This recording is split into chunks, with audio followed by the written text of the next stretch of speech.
morning, everyone. It gives me an immense pleasure to welcome you all for the inaugural function of a 3-day workshop on science journalism organized by B.V. Jagdish Science Center, the National College, Jayanagar, in collaboration with Kuvempu Bhasha Bharati Pradhikara.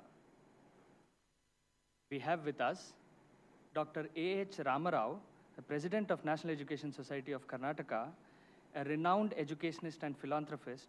He has been instrumental in starting PG courses in arts, commerce, and sciences at National College, which became autonomous under his leadership. He is also the president of Bangalore Science Forum, which has been a legendary organization in promoting science among students, teachers, and public alike. Bangalore Science Forum has organized more than 2,700 lectures by eminent scientists and technologists, including a number of Nobel laureates. As president of B.V. Jagdish Science Center, he has been the backbone of the Science Center, encouraging all the activities of the center. And most importantly, he is the recipient of Kannada Rajyotsava Award for his contribution in education field. With a huge round of applause, let us welcome Dr. A.H. Rama. Sir, I welcome you. If you can address the gathering and welcome the guests for us. Yes.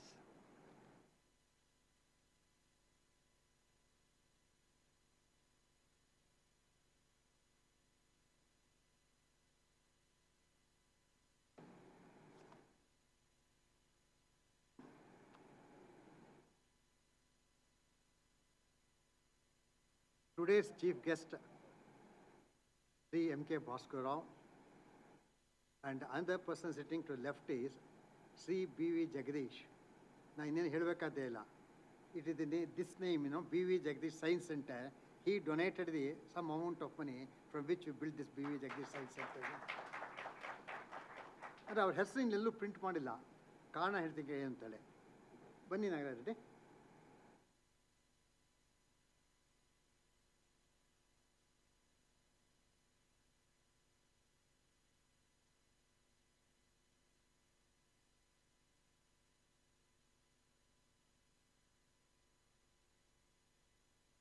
ನನಗೆ ಇವರು ಬೆಂಗಳೂರಿಗೆ ಬಂದಿದ್ದ ಅಂತ ಗೊತ್ತಾಯಿತು ನಿನ್ನೆ ದಿನ. ತಕ್ಷಣ ಒಂದು ಇಮೇಲ್ನ ಬರೆದೆ. ಅವರು ತಕ್ಷಣ ರಿಪ್ಲೈ ಮಾಡಿದರು, ಎಕ್ಸಾಕ್ಟ್ಲಿ 10:15 ಬರ್ತೀನಿ ಸರ್ ಅಂತೇಳಿ. ಎಕ್ಸಾಕ್ಟ್ಲಿ 10:15 ಇದೆ ನೋಡಿ. ಆ್ಯಕ್ಚುಲಾಗಿ something very remarkable. After travelling from America, jet lag ಅಂತ ಜನ ಹೇಳ್ತಾ ಇರ್ತಾರೆ. But is here without a jet lag, most probably there's no problem at all. And in fact, I'm really extremely happy that he's witnessing a particular important seminar on science journalism in his what's called as dwelling place. This is dwelling place, B.V. Jagdish Science Center, a center named after him. Adadmele, our Professor S.N. Nagaraja, who just came, is here, Secretary of the National Education Society, and Professor Kamala and Dr. Sampath Kumar, they are there, and the audience, distinguished audience, ಎಲ್ಲ ಇದೆ ಇಲ್ಲಿ. ಇವತ್ತಿನ ದಿನ ನಾವು ತೊಗೊಂಡಿರೋ subject science journalism. ನಾನು ಕೇಳಿದ್ರು ಅಲ್ತಾಫ್ ಅವರು, ಏನಂತ ಹೇಳಿದೆ, ಚೀಫ್ ಗೆಸ್ಟ್ ಫಿಕ್ಸ್ ಮಾಡಿಕೊಡಿ ಸರ್ ಅಂಥೇಳಿ. ನಾನು ತಕ್ಷಣ ನನಗೆ ಮನಸ್ಸಿಗೆ ಜ್ಞಾಪಕ ಮಿಸ್ಟರ್ ಭಾಸ್ಕರ್ ರಾವ್ ಅವ್ರಿಗೆ ಫೋನ್ ಮಾಡಿದೆ. ನಿಮ್ಗೆ ಆಶ್ಚರ್ಯ ಆಯ್ತು ಅಂತ ಕಾಣುತ್ತೆ. It took me half an hour to get its acceptance. ಯಾಕಂದ್ರೆ ಎಲ್ಲ ಲಾಜಿಕೆಲ್ಲ ಹೇಳ್ತಾ ಬಂದರು. ನಾನು ಯಾತಕ್ಕಿದ್ದೀನಿ, ಬರೋಕ್ಕಾಗಲ್ಲ, ಅದು ಎಲ್ಲ. ಬಟ್ ನಾನು ಬಿಡಲೇ ಇಲ್ಲ. ಯಾಕೆಂದರೆ ನನಗೂ ಅವ್ರ ಸ್ನೇಹ 40 years 50 years ಬ್ಯಾಕ್ ಹೋಗುತ್ತೆ totally. And in fact Bhaskar Rao introduce ಮಾಡೋಕ್ಕಾರ ಬಯೋಟ ಇದೆ, ನಿಮ್ಗೆ ಗೊತ್ತಿಲ್ಲ. ಬಟ್ ನಾನು ಒಂದು ಬಯೋಟ ಹೇಳ್ತೀನಿ ನೋಡಿ. ಮೇ ಬಿ ಸೈನ್ಸ್ ಫಾರ್ಮ್ನ ಸೈನ್ಸ್ ಫೆಸ್ಟಿವಲ್ನ 35 years ಬ್ಯಾಕ್ ಸ್ಟಾರ್ಟ್ ಮಾಡಿದ್ರು. ನಾನು ಭಾಸ್ಕರ್ ಅವ್ರಿಗೆ ಭೇಟಿ ಮಾಡಿದೆ. ಅವ್ರಿಗೂ ನನಗೆ ಅಷ್ಟು ಪರಿಚಯ ಇಲ್ಲ. ಪ್ರಜಾವಾಣಿಗೆ ಹೋದೆ. ಅವ್ರ ತಕ್ಷಣ ಏನು ರಾಮರಾವ್ ಅಂತ ಕೇಳಿದ್ರು. ಸರ್, ಈ ರೀತಿ ಸೈನ್ಸ್ ವಿಚಾರ ಸ್ವಲ್ಪ ನಿಮ್ಮ ಪೇಪರ್ನ ಹಾಕ್ಕೊಡ್ಬೇಕಲ್ಲ ಅಂದರು. ಅವ್ರಿಗೆ ತುಂಬ ಸಂತೋಷ. ಈಗ ಯಾರು ಬಂದು ಸೈನ್ಸ್ ವಿಚಾರ ಹಾಕ್ಕೊಡಿ ಅಂತ ಕೇಳೋರಿಲ್ಲ ಅಂತೇಳಿ. ಅವತ್ತಿನ ದಿನ ಶುರು ಆಯಿತು ಅವ್ರು ಸೈನ್ಸ್ ಫಾರ್ಮ್ ಬರೆಯೋಕ್ಕೆ. ಐ ಥಿಂಕ್ 40 years ಕಂಟಿನ್ಯೂಸ್ ಆಗಿ ಬ್ಯಾಂಗ್ಳೂರ್ ಸೈನ್ಸ್ ಫಾರ್ಮ್ನ ಸೈನ್ಸ್ ಫೆಸ್ಟಿವಲ್ ವಿಚಾರ ಬರೆದಿದ್ದಾರೆ. ಇದಕ್ಕಿಂತ ಏನು ಇಂಟ್ರಡಕ್ಷನ್ ಬೇಕು? Introduction 40 years he had written about the science form every year, That is Mr. Bhaskar Rao. But ಅವ್ರ ವಿಚಾರ ಇಲ್ಲಿ ಫುಲ್ಲಾಗಿ ಕೊಟ್ಟಿದ್ದಾರೆ. ಏನಂತ ಹೇಳಿದ್ರೆ, ಆದರೆ ಭಾಳ ಮುಖ್ಯವಾದ ನನಗೆ ಓದಬೇಕಾಗಿರೋದು, ಸಮಾಜವನ್ನು ಶಾಪವಾಗಿ ಕಾಡುತ್ತಿರುವ ಮೂಢನಂಬಿಕೆ, ಕಂದಾಚಾರ, ಭ್ರಷ್ಟಾಚಾರ, ಅನಾಚಾರ, ಅಪರಾಧ, ಜಾತಿ ತಾರತಮ್ಯ, ಲಿಂಗ ಅಸಮಾನತೆಯ ಕ್ರೂರ ಪ್ರವೃತ್ತಿಗಳ ವಿಚಾರದಲ್ಲಿ ಯಾವುದೇ ರೀತಿಯ ರಾಜಿಯನ್ನು ಮಾಡಿಕೊಳ್ಳದೆ ಈ ದಿನದವರೆಗೂ ಬರೆಯುತ್ತಿರೋ ಪತ್ರಕರ್ತ. ಈಗಿನ ಕಾಲ ಇವೆಲ್ಲ ಇದಲ್ವ ಆ್ಯಕ್ಚುಲಾಗಿ, ಅದೆಲ್ಲವನ್ನು ಅದ್ರ ಜೊತೆ ಕಾಂಪ್ರಮೈಸ್ ಮಾಡ್ಕೊಳ್ಳಿಲ್ಲ, ಬರೀತಾ ಇದ್ದಾರೆ. ಸೊ ಮುಂದೆ ಬೇಕಾಷ್ಟೇ naturally got his awards and other things. Nadaprabhu Kempegowda ಪ್ರಶಸ್ತಿ, ಕರ್ನಾಟಕ ಮಾಧ್ಯಮ ಅಕಾಡೆಮಿ ಪುರಸ್ಕಾರ, ಬ್ಯಾಂಗ್ಳೂರ್ ಪ್ರೆಸ್ ಕ್ಲಬ್ ಮತ್ತು ಬೇಕಾದಷ್ಟು ಮಾಡಿದ್ದಾರೆ. ಅದಲ್ಲದೆ ಪ್ರವಾಸ, ಸಾಂಸ್ಕೃತಿಕ ಚಟುವಟಿಕೆ, ಪತ್ರಿಕೋದ್ಯಮ ವಿಚಾರದಲ್ಲಿ ಪಾಠ, ಪ್ರವಚನ, ರಾಜಕೀಯ ಚಿಂತನೆಗಳಲ್ಲಿ ಸಕ್ರಿಯವಾಗಿದ್ದಾರೆ. ಈ ಪ್ರವಾಸ ಹೇಳ್ತೀವಿ ನೋಡಿ, ಭಾಳ ಇಂಟ್ರೆಸ್ಟಿಂಗು. ಇವಾಗಿಂದಲೂ ಸಿಗ್ತಷ್ಟೇ ಅವ್ರ ಮನೇಲಿ. ಒಂದು 4-5 ವರ್ಷ ಕೆಳಗಡೆ, ಒಂದು 30 ವರ್ಷ ಹಿಂದಕ್ಕೆ ಹೋದರೆ ಯಾವತ್ತೂ ಅವ್ರು ಬೆಂಗಳೂರು ನಾನು ಸಿಕ್ಕೇ ಇಲ್ಲ. ನಾನು ಯಾವಾಗ ಫೋನ್ ಮಾಡೋದು, ರಾಯಚೂರಿನಾಗಿದ್ದೀನಿ ಸರ್, ಗುಲ್ಬರ್ಗ ಇದ್ದೀನಿ ಸರ್, ಆ ಹಳ್ಳಿಲಿದ್ದೀನಿ ಸರ್, ಈ ಹಳ್ಳಿಲಿದ್ದೀನಿ ಸರ್, ನಿಮ್ಗೆ ಏನು ಆಗ್ಬೇಕು ಹೇಳಿ ಸರ್ ಅಂತ. ನಾನು ಸೈನ್ಸ್ ಸ್ವಾಮಿಚಾರನೆ ಬರೆಯೋ ಅದು ಬರೀತೀನಿ ಸರ್, ಡೋಂಟ್ ವರಿ, ನೀವೇ ನಾನು ಭೇಟಿ ಮಾಡಬೇಕಾದಿಲ್ಲ ಅಂತೇಳಿ. ಅಂದರೆ ಪ್ರವಾಸ ಎಷ್ಟು ಮಾಡ್ತಾನೆ ಕೇಳ್ತೆ, ತಿಳ್ಕೊಂಡು ಜನಗಳ ವಿಚಾರ ತಿಳ್ಕೊಂಡು ಅಂಥವ್ರಿಗೆ ನಿಮ್ಮೆಲ್ಲರ ಪರವಾಗಿ ಇವತ್ತಿನ ದಿನ ಹೃತ್ಪೂರ್ವಕವಾದ ಸ್ವಾಗತವನ್ನು ಬಯಸ್ತಾ ಇದ್ದೇನೆ. ಅಫ್ಕೋರ್ಸ್ ವಿ ಜಗದೀಶ್ಗೆ ನೀವು ಇದಕ್ಕೆ ವೆಬ್ಸೈಟ್ಗೆ ಹೋದರೆ ಬೇಕಾದ್ರೆ ಸಿಕ್ಕತ್ತೆ, ಅದೆಲ್ಲ ಬಿಟ್ಬೇಡ. ನಾನು ಒಂದೇ ಒಂದು ಹೇಳ್ತೀನಿ ನೋಡಿ, ಎಂದೆಂದಿಗೂ ನಿಜ. He is a serial entrepreneur and angel investor and a good philanthropist. ನಿಮ್ಗೆ ಗೊತ್ತಾಗ್ತಾ ಇದೆ ನೋಡಿದ ತಕ್ಷಣ ವಿ ಜಗದೀಶ್ ಸೆಂಟರು. ಅಂಥವರಿಗೆ ನಿಮ್ಮೆಲ್ಲರ ಪರವಾಗಿ ಭವ್ಯವಾದ ಹೃತ್ಪೂರ್ವಕವಾದ ಸ್ವಾಗತವನ್ನು ಬಯಸ್ತಾ ಇದ್ದೇನೆ. ಮುಂದೆ ಸೆಮಿನಾರ್ಗಳಾಗುತ್ತೆ, ಬೇಕಾದಷ್ಟಾಗತ್ತೆ. ಬಟ್ ನ್ಯಾಷನಲ್ ಕಾಲೇಜರ ಸೈನ್ಸ್ ರಿಪೋರ್ಟಿಂಗ್ ಅಂತ ನೀವು ಹೇಳಿದ್ದೀರಲ್ಲ, ಇವತ್ತಿನ ರಿಪೋರ್ಟ್ ಮಾಡ್ಬೋದು. ಬಟ್ ಎಷ್ಟು ನೀವು ರಿಪೋರ್ಟ್ ಮಾಡ್ಬೋದು ಅಂತ ಹೇಳಿದ್ರೆ, ನಮ್ಮ national college would like to go towards digital transformation. ಸಾಮಾನ್ಯ ಡಿಜಿಟಲ್ ಟ್ರಾನ್ಸ್ಫಾರ್ಮೇಷನ್ ಅಂದ ತಕ್ಷಣ ಹಳ್ಳಿಯವರು, ದೊಡ್ಡವರು ಎಲ್ಲರೂ ನನಗೆ ಗೊತ್ತು ಅಂತ ಓಡಾಡ್ತಾ ಇರ್ತಾರೆ. ಈಗ ಸೆಲ್ ಫೋನ್ ಇದಲ್ಲ, ದಟ್ಸ್ ಆಲ್ಸೋ ಒನ್ ಪಾರ್ಟ್. ನಾವು ಏನು ಯಶಸ್ವಿ ಮಾಡ್ತಾ ಇದ್ದೀವಪ್ಪ ಅಂದರೆ, it is the adoption of digital technology by our institution. Goals for us is its implementation to improve efficiency of the institution, to build up the value of the institution and innovation. That is the digital transformation technology for us. Unlike the traditional education system, the PC, MBA, the ಬೇಕಾದಷ್ಟಿದಲ್ಲ, NAC aims to improve the overall development of students by helping them inculcate skills and knowledge via their education. Top industrialists, upon the top industrial ಕೂಡಿಸ್ಕೊಂಡಿದ್ದೀನಿ, ನಾನು statement ಮಾಡ್ತಾ ಇದ್ದೀನಿ. Top industrialists feel that evidence of exceptional ability is more important than degrees from prestigious universities. We have signed a MOU, science report is ಭಾಳ report ಮಾಡೋ ಭಾಳ ಚೆನ್ನಾಗಿ ನೋಡಿ, with Intel Technologies Limited for Intel Unnati program. With an emphasis on hands-on exercises, the course covers machine learning, deep learning, and deploying the models using Intel distribution of OpenVINO toolkit and AI analytics kit on modern Intel architecture. ಇದು ಯಾವುದಕ್ಕೂ basic degree ಬೇಕಾದಿಲ್ಲ. First will start ಮಾಡಿದ್ದೀವಿ completely with Intel help. We have 2 super computers, Xeon Gold 5318Y. We have 3 labs, artificial intelligence lab for starter lab, ಅಂದರೆ 1ನೇ ಕ್ಲಾಸ್ನವರು, 4ನೇ ಕ್ಲಾಸ್ನವರು, 8ನೇ ಕ್ಲಾಸ್ ಓದೋದಕ್ಕೆ. Second lab a builder lab. That is why we should have legal softwares, maths software ತೊಗೊಳ್ತಾ ಇದ್ದೀವಿ actually. ಆ ಕಂಪ್ನಿ ಜೊತೆ ಕಾಂಟ್ಯಾಕ್ಟ್ ಇದೆ, which was in that was in Silicon Valley itself, actually. And next one is AI research lab. That artificial intelligence, we will have a starter lab, a builder lab, and a research lab. Research lab ಅಂದರೆ ನಿಮ್ಗೆ ಗೊತ್ತಲ್ಲ, ಹೋಗಿ ಕೂತ್ಕೊಂಡು ಮಾಡೋದು, ಒಂದು ಜಾಗ ಬೇಕು, ಕುರ್ಚಿ ಬೇಕು, ಟೇಬಲ್ ಬೇಕು. ನಾನು ಹೇಗೆ ಮಾಡ್ತಾ ಇದ್ದೀನಿ, all these labs are internet connected so that the researchers can have access to them for 24 hours. ಮನೆಯಿಂದ ಮಾಡೋದು, ಬಿಕಾಸ್ ದಿ ಸೂಪರ್ ಕಂಪ್ಯೂಟರ್. ಇಲ್ಲಿ ಬರಬೇಕಾದ್ದೇ ಇಲ್ಲ, ಅವನು ಬುದ್ಧಿ ಹೊಂದಿದ್ರೆ ಸಾಕಷ್ಟೇ. All the staff and students will have access to Intel Cloud at free of cost. ಸ್ವಲ್ಪ ಯೋಚನೆ ಮಾಡಿ ನೋಡಿ, 3,500 students on this campus, if they have email, they ಮಾಡ್ತಾರೆ email, they can have free access to Intel Cloud. Staff members, ಇವಾಗ staff members ರಿಸರ್ಚ್ಗೆ ಹೋಗ್ಬೇಕಾದ್ರೆ ಅಲ್ಲಿ ಹೋಗ್ಬೇಕು sir, 6 months ರಜಾ ಬೇಕು ಸರ್, ಸ್ಕಾಲರ್ಶಿಪ್ ಬೇಕು ಸರ್, ಅದು ಇದು ಕೇಳೋದು ಏನೂ ಬೇಕಾದಿಲ್ಲ. ಈಗ they can sit in their house, they can sit in my lab, they can do whatever you want. That has a brand name of Intel. ನಮ್ಮ ಸೈನ್ಸ್ ರಿಪೋರ್ಟರ್ಸ್ ಹೇಳ್ತಾ ಇರೋದು, ಇದು ಮಾಡೋಕ್ಕೆ ಹೋಯ್ತು ನೀವು 6 ತಿಂಗಳು ರಿಪೋರ್ಟ್ ಮಾಡೋದು ಎಲ್ಲನೂ. It's interesting to notice that all students from standard 1 to final MSc, standard 1 ನಾನು ಹೇಳ್ತಾ ಇರೋದು ಜ್ಞಾಪಕದಲ್ಲಿ, to final MSc will have access for all the 24 hours. In fact, robotic labs, among other things, will have ನೀನು ಅಂತ ಕರೀತಾರೆ ಇಲ್ಲಿ ಅಮೆರಿಕಾದಲ್ಲಿ, that biped humanoid robot, LED plane, AI projects, 3D printers. ಇನ್ನೂ ಬೇಕಾದಷ್ಟಿದೆ actually. Instead of spending, next one is important for the science reporter, instead of spending 3 to 4 years for a degree, a student can be trained in a particular skill in artificial intelligence within 3 months to take up a lucrative job in industry.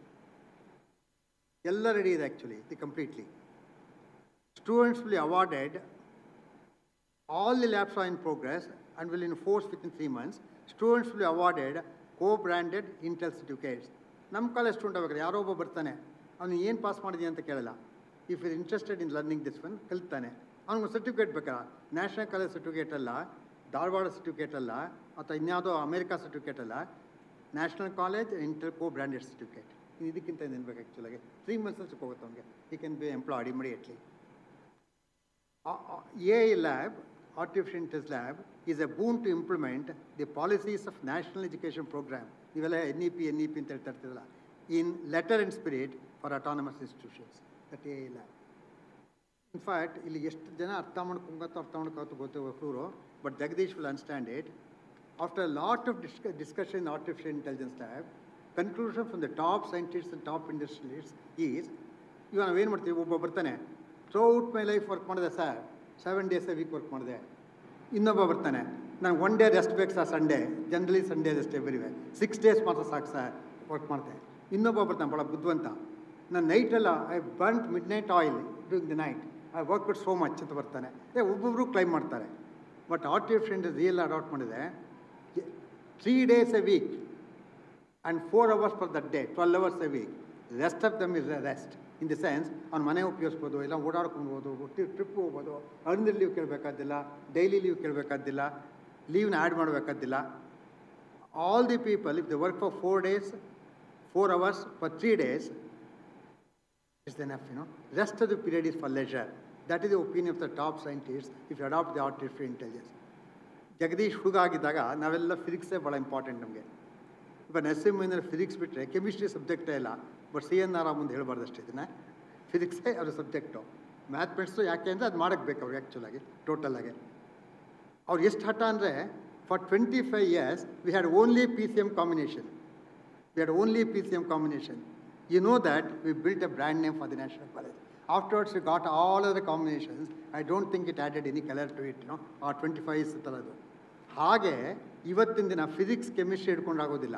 ಇವತ್ತಿನ we have to catch up with robotics and artificial intelligence and will in the four front.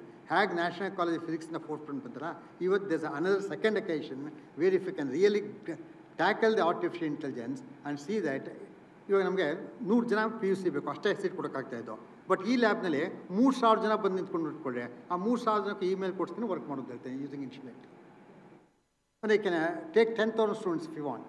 See, that is why the NES is now what is called completely focusing on robotics and artificial intelligence. I think this is a subject for science journalism. ನಾನು ಹೀಗೆ ಮಾತಾಡ್ತಾ ಹೋದರೆ ಬೇರೆಯವ್ರ ಜಾಗ ಇರೋದಿಲ್ಲ. With this introduction, I welcome all of you to this function. Thank you.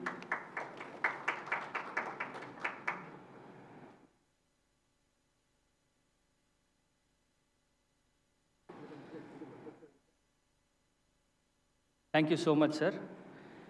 Now I request our guest of honor, Professor S. Nagaraja Reddy, sir, to deliver. Okay, sure. Moving on, I request our another guest of honor, Sri B.V. Jagdish, sir, to speak a few words.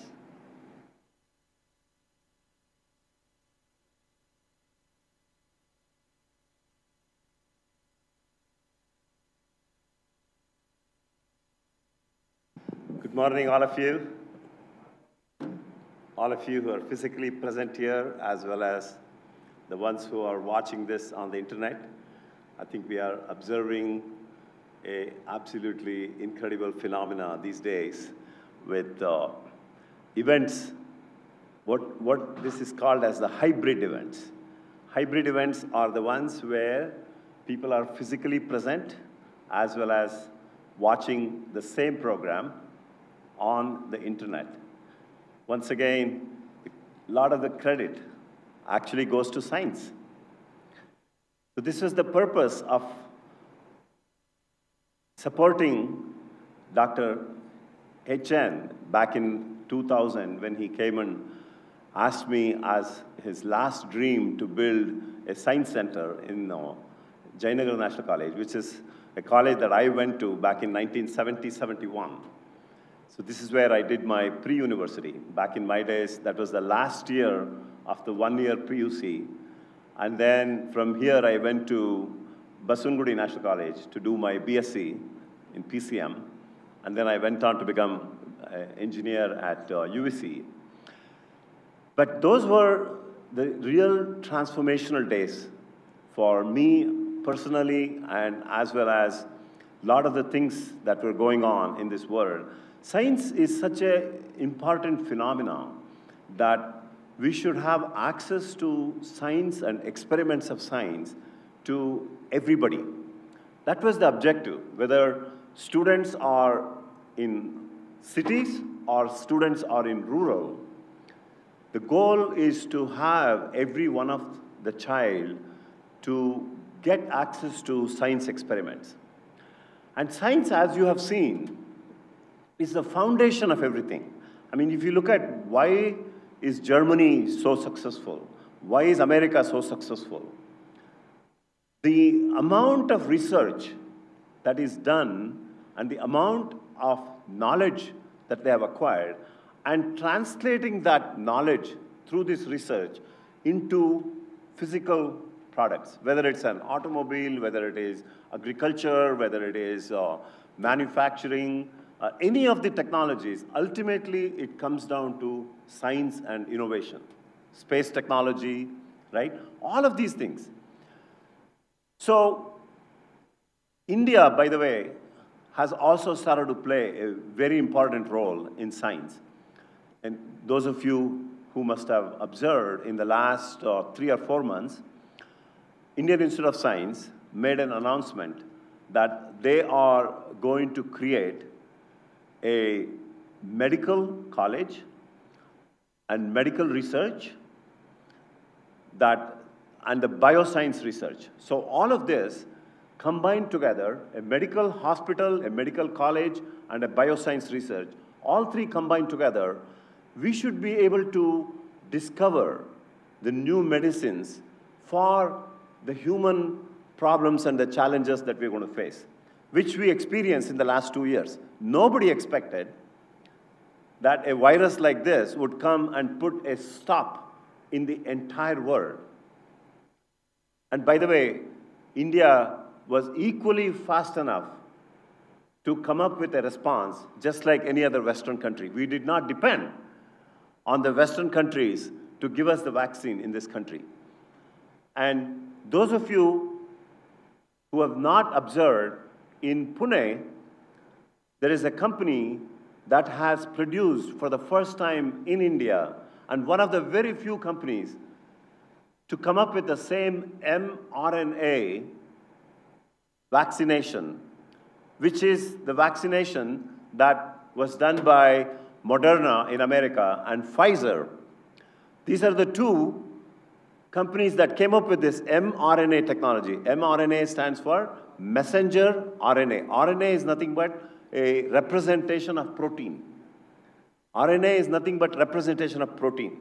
So human body requires that protein to be analyzed and fixed in the event of any problems. So this messenger RNA has the ability to infuse a protein, and through this messenger, it's like a protocol communication. You send that messenger, which then goes and replicates all over your body.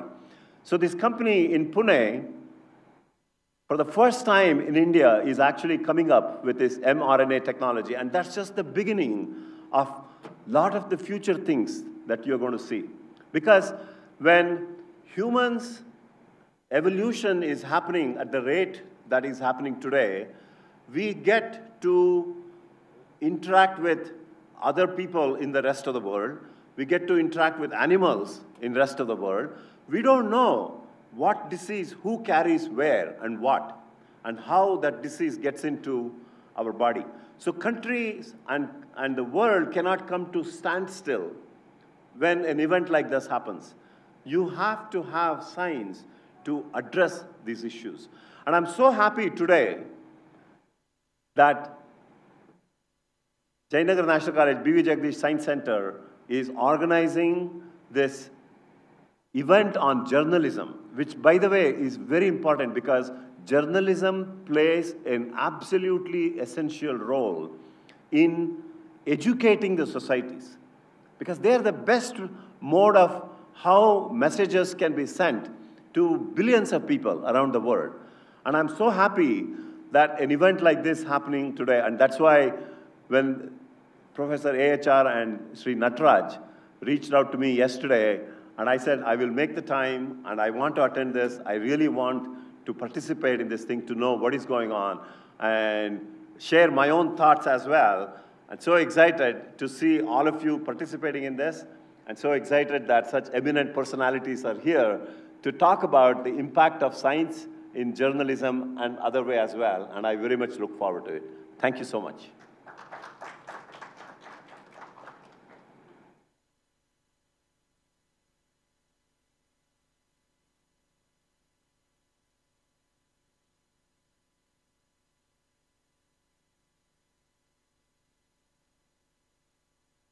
Thank you so much, sir. Now, we have keynote address by our chief guest, Sri M.K. Bhaskar Rao.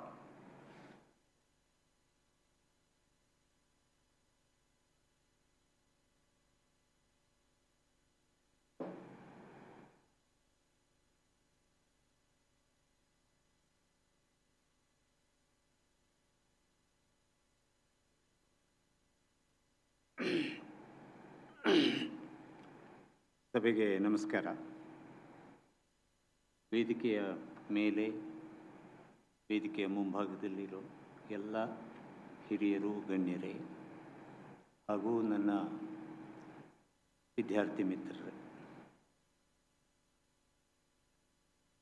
ಈ ಕಾರ್ಯಕ್ರಮಕ್ಕೆ ರಾಮರಾಯರು ಹೇಳಿದ ಹಾಗೆ ನಾನು ವಾಸ್ತವದಲ್ಲಿ ಒಪ್ಪಿರಲಿಲ್ಲ ಮತ್ತು ನಾನು ಇದನ್ನು keynote ಅಡ್ರೆಸ್ಗೆ ಕೊಡೋದಕ್ಕೆ, ಪ್ರಧಾನ ಭಾಷಣ ಮಾಡೋದಕ್ಕೆ ಅರ್ಹ ಅಲ್ಲ ಅನ್ನೋಂಥ ಮಾತನ್ನು ಏನು ಅವರಿಗೆ ಹೇಳಿದ್ದೆ, ಅದನ್ನೇ ಮತ್ತೆ ನಾನು ಪುನರುಚ್ಚಾರ ಮಾಡ್ತಾಯಿದ್ದೀನಿ.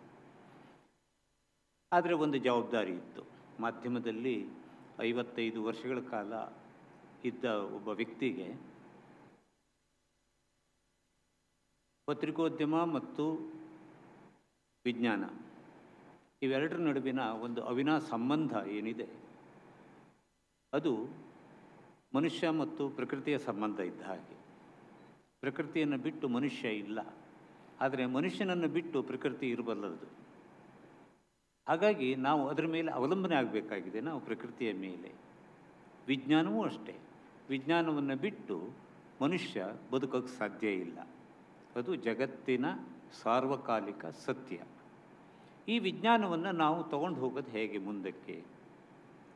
ನಮ್ಮ ಏನು ಪೂರ್ವಸೂರಿಗಳು, ನೀವು ಐನ್ಸ್ಟೈನ್ನಿಂದ ಹಿಡೀರಿ, ಅದಕ್ಕಿಂತ ಪೂರ್ವದಿಂದ ಹಿಡೀರಿ, ಗೆಲಿಲಿಯೋ ತಗೊಳ್ಳಿ, ನೀವು ಆರ್ಕಿಮಿಡಿಸ್ ತಗೊಳ್ಳಿ, ಈ ಥರದ ವಿಜ್ಞಾನದ ಬೇರೆ ಬೇರೆ ಕವಲುಗಳಲ್ಲಿ ತಮ್ಮ ಹೆಸರನ್ನು ಛಾಪಿಸಿ, ಆರ್ಯಭಟ ನಮ್ಮವರೇ ಆದರೂ ಇದ್ದಾರೆ. ಸೈನ್ಸಿಗಾಗಿ ಯಾಕೆ ಅವರು ತಮ್ಮ ಜೀವವನ್ನು ತೆತ್ತರುವರು ಅನ್ನೋದನ್ನು ನಾವು ಅರ್ಥ ಮಾಡ್ಕೊಳ್ಬೇಕಾಗಿದ್ದು ಮೊದಲ ಕರ್ತವ್ಯ. ಪತ್ರಕರ್ತ ಆಗಿ ಈ ಮೆಸೇಜನ್ನು ಮುಂದಿನ ಪೀಳಿಗೆಗೆ ದಾಟಿಸಬೇಕಾದ ಕರ್ತವ್ಯವು ನಮ್ಮ ಮೇಲೆ ಇದೆ, ಪತ್ರಿಕೋದ್ಯಮದ ಮೇಲೆ ಇದೆ. ನಮ್ಮ ಅಂತಂದರೆ ನನ್ನನ್ನು ವ್ಯಕ್ತಿಗತವಾಗಿ ಇಟ್ಕೊಂಡು ನಾನು ಮಾತಾಡ್ತಾ ಇಲ್ಲ, ಅದು ಪತ್ರಿಕೆಗಳು, ಮಾಧ್ಯಮ ಅನ್ನೋ ಅರ್ಥದಲ್ಲಿ ಅದನ್ನು ಹೇಳ್ತಾ ಇದ್ದೀನಿ. ಹಾಗಾಗಿ ಇದನ್ನು ಈ ಸಭೆಯ ಅನುಮತಿ ಮೇರೆಗೆ ಸೈನ್ಸ್ ಜರ್ನಲಿಸಮ್ ಅನ್ನೋದರ ನಡುವೆ ನಾನು ಅನ್ನೋದನ್ನು ಸೇರಿಸ್ತೇನೆ. ಸೈನ್ಸ್ ಆ್ಯಂಡ್ ಜರ್ನಲಿಸಮ್, ವಿಜ್ಞಾನ ಮತ್ತು ಪತ್ರಿಕೋದ್ಯಮ ಅನ್ನೋ ರೀತಿಯಲ್ಲಿ ಇಟ್ಟುಕೊಂಡು ನಾನು ಮಾತಾಡೋದು ಹೆಚ್ಚು ಸೂಕ್ತ ಅಂಥೇಳಿ ನನಗನ್ನಿಸಿದೆ. ಈ ನ್ಯಾಷನಲ್ ಕಾಲೇಜ್ ಅಂದಾಗೆಲ್ಲ ನಮಗೆ ಸಹಜವಾಗಿ ಮೊದಲಿಗೆ ನೆನಪಾಗೋದು ಡಾಕ್ಟರ್ ನರಸಿಂಹಯ್ಯನವರ ವ್ಯಕ್ತಿತ್ವ. ನ್ಯಾಷನಲ್ ಕಾಲೇಜಲ್ಲಿ ನೀವು ಒಂದು ಪ್ರಶ್ನಾರ್ಥಕ ಚಿಹ್ನೆ ಇರೋ ಒಂದು ಆಡಿಟೋರಿಯಂನ ನೀವು ನೋಡಿದ್ದೀರಿ, ಸೈನ್ಸ್ ಫೋರಮ್ನಲ್ಲೇ ಇದೆ, ಅದು ವೇದಿಕೆಯಲ್ಲಿ ಅದನ್ನು ನೋಡ್ತೀರಿ, ನೀವೆಲ್ಲರೂ ನೋಡಿದ್ದೀರಿ. ಯಾಕೆ ಪ್ರಶ್ನೆ ಯಾಕೆ ಅನ್ನೋದನ್ನು ನಾವು ಅರ್ಥ ಮಾಡ್ಕೋಬೇಕಾಗಿದೆ. ಯಾವುದನ್ನೂ ಪ್ರಶ್ನೆ ಮಾಡ್ದೇ ನೀವು ಒಪ್ಪುಗಳಬಾರ್ದು ಅನ್ನೋ ಒಂದು ತಣ್ಣನೆಯ ಸಂದೇಶವನ್ನು ಆ ಒಂದು ಚಿಹ್ನೆ ನಮಗೆ ಕೊಡ್ತದೆ. ಆದರೆ ನಾವು ಅದನ್ನು ಮಾಡ್ತಿದ್ದೇವಾ ಇವತ್ತು? ನಾನು ಒಂದು ಸಣ್ಣ ಉದಾಹರಣೆಯನ್ನು ನಿಮ್ಮ ಮುಂದೆ ಕೊಡ್ತೇನೆ. ಬಹಳ ವರ್ಷಗಳ ಹಿಂದಿನ ಮಾತು ಅಂಥೇಳಿ ಹೇಳ್ಬೋದು, ಸುಮಾರು 35-40 ವರ್ಷದ ಹಿಂದಿನ ವಿದ್ಯಮಾನ. ಒಂದು ಜನಪ್ರಿಯ ಪತ್ರಿಕೆಯಲ್ಲಿ ನಿತ್ಯ ಭವಿಷ್ಯ ಬರ್ತಾಯಿತ್ತು, ಎಲ್ಲ ಪತ್ರಿಕೆಗಳಲ್ಲೂ ಬರ್ತಾ ಇದೆ ಅದು. ಇಂಗ್ಲೀಷ್ ಪತ್ರಿಕೆಗಳಲ್ಲೂ ನಿತ್ಯ ಭವಿಷ್ಯವನ್ನು ಹಾಕೋದನ್ನು ನೀವು ನೋಡಿದ್ದೀರಿ. ನಿತ್ಯ ಭವಿಷ್ಯದಲ್ಲಿ ಏನಿರ್ತದೆ? ಆದಾಯ, ಮೇಲು ಸಂಪಾದನೆ, ಅನಾರೋಗ್ಯ ಅಥವಾ ಆರೋಗ್ಯ, ಮಿತ್ರರಿಂದ ಮೋಸ,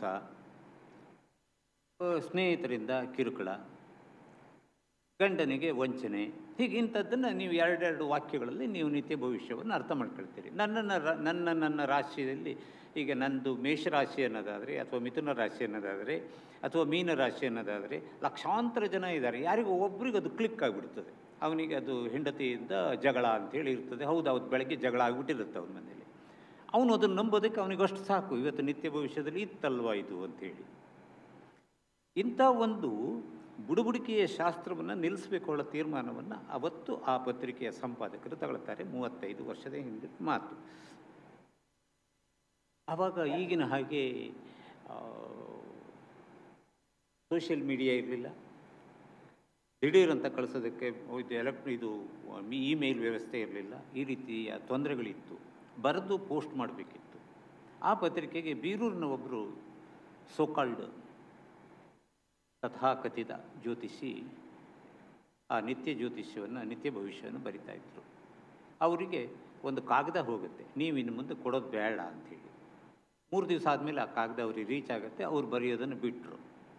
1 ವಾರ ಆಗ್ತಿದ್ದ ಹಾಗೆ, ಅವತ್ತು ನಿತ್ಯ ಭವಿಷ್ಯ ಇಲ್ಲದೆ ಆ ಪತ್ರಿಕೆ 1 ವಾರ ಆಗ್ತಿದ್ದ ಹಾಗೆ ಕಚೇರಿಗೆ ಪತ್ರಗಳು ಬರೋಕ್ಕೆ ಶುರುವಾಯಿತು ಏಜೆಂಟ್ರುಗಳಿಂದ.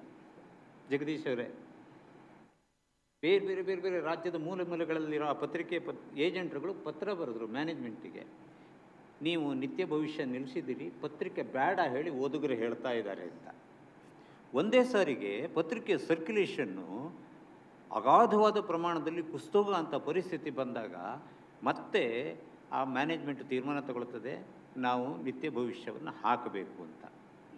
ಆದರೆ ನಿತ್ಯ ಭವಿಷ್ಯ ಎಲ್ಲಿದೆ? ಅವರೀಗ ಕಾಗದ ಬರೀಬೇಕು, ಅವನು ಅದನ್ನು ಬರೆದು ಪೋಸ್ಟ್ ಮಾಡಬೇಕು. ಅಂದರೆ 1 ವಾರ, ಮುಂದಿನ 1 ವಾರ ಪತ್ರಿಕೆಗೆ ನಿತ್ಯ ಭವಿಷ್ಯ ಇಲ್ಲ.